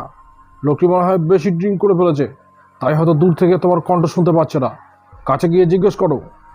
মনির বুকের ভিতর ভয় নিয়ে গুটি গুটি পায়ে আগন্তুকের দিকে এগিয়ে যায়। মনির আগন্তুককে বলে, এই তুই কি আমার কথা শুনতে পাচ্ছিস, নাকি মদ খেয়ে এখানে ঘুমিয়ে পড়েছিস? আগন্তুক কিছুই বলে না। এটা দেখে মনির অনেকটা রেগে বলে, এই শালা। মনির আর কিছু বলতে পারে না। এর আগেই বাইকে বসা আগন্তুক মনিরের বুকে জোরে লাথি মারে। মনির ছিটকে দূরে গিয়ে পড়ে। আগন্তুক বাইক থেকে নেমে দাঁড়ায়। পরনে তার কালো কালারের টুপিওয়ালা লম্বা হাতার গেঞ্জি। টুপি দিয়ে মাথা ঢেকে আছে, মুখে রং মাখানো, ঠোঁটে সিগারেট। আগন্তুকটা 2 হাত প্যান্টের সামনে 2 পকেটে গুঁজে দাঁড়িয়ে আছে। মোশাররফ সাহেব এগিয়ে যায়, হাত ধরে নিচ থেকে মনিরকে ওঠায়। কে তুই? আমাকে লাথি দেওয়ার সাহস পেলি কোথা থেকে? মনির, তুমি চুপ করো, আমি কথা বলে দেখি কি বলে। স্যার, আপনি বললেও কোনো লাভ হবে না। দেখছেন না আমাকে কেমন করে লাথি মেরেছে? আমি দেখছি ব্যাপারটা। এই, কে তুমি? মনিরকে লাথি মেরেছো কেন? আগন্তুক উচ্চস্বরে হাসতে থাকে, কিছু বলে না, শুধু হাসতে থাকে। মোশাররফ সাহেব বিরক্ত বোধ করছেন। সারা দিন কাজ করে রাতে আবার মিটিং শেষ করে বাসায় যদি না যেতে পারে তাহলে কেমন লাগে? খুব একটা ভালো না। আমার কথার জবাব না দিলে সমস্যা নেই। এখন তুমি তোমার বাইকটা রাস্তার মাঝ থেকে অন্য পাশে নিয়ে যাও। কথাটা বলে মোশাররফ সাহেব আর মনির গাড়ির দিকে এগিয়ে যায়। তখনই পিছন থেকে শুনতে পায়, ভয় পেয়ে চলে যাওয়াটা ভিতর কাজ। সাহসের সাথে কথা বলতে হয়, তবে মানুষ আপনাকে দাম দিবে। মোশাররফ সাহেব আর মনির দুইজনই পিছনে ফিরে তাকায়। আগন্তুকই কথাটি বলেছে, তবে আগন্তুকের গলার কণ্ঠটা আগে কোথাও শুনেছে বলে মনে হচ্ছে মোশাররফ সাহেবের কাছে। কাজের চাপে সব ভুলে গেছে মোশাররফ সাহেব, তাই মনে করতে পারছে না। সাহসের প্রয়োজন নেই আমার। তুমি একটু তোমার বাইকটা এখান থেকে অন্য জায়গায় রাখো। আমার বাইকটা এখানেই থাকবে, আপনারা অন্য রাস্তা দিয়ে চলে যান। আমার কাজ শেষ হয়ে গেলে আমি এই বাইক নিয়ে চলে যাব। অন্য রাস্তা দিয়ে যেতে পারবো না। তোমার কাজ শেষ হতে হতে কতক্ষণ লাগবে? 5 মিনিটের কাজ। খুবই অল্প সময়ের কাজ, আমরা না হয় এতক্ষণ অপেক্ষা করি। আপনি যদি এখনই বলেন তাহলে এখনই হাতের কাজটা শেষ করে ফেলি। তাড়াতাড়ি শেষ করো। কথাটা বলতে দেরি আগন্তুকটা পিছন থেকে একটা পিস্তল বের করে মোশাররফ সাহেবকে গুলি করতে দেরি করেনি। পিস্তলের বুলেটটা গিয়ে মোশাররফ সাহেবের ডান পাশের বাহুতে লাগে, তিনি নিচে পড়ে যান। মোশাররফ সাহেবের কোট ভেদ করে তাজা রক্ত নিচে পড়তে থাকে। মনির বলে ওঠে, শালা শুয়োরের বা। একটা বুলেট বের হয় আগন্তুকের পিস্তল থেকে। বুলেটটা গিয়ে মনিরের বাম পায়ে লাগে। মনির চিৎকার দিয়ে নিচে পড়ে যায়। আগন্তুক উচ্চস্বরে হাসতে থাকে। মোশাররফ সাহেব ভয় পেয়ে যায়।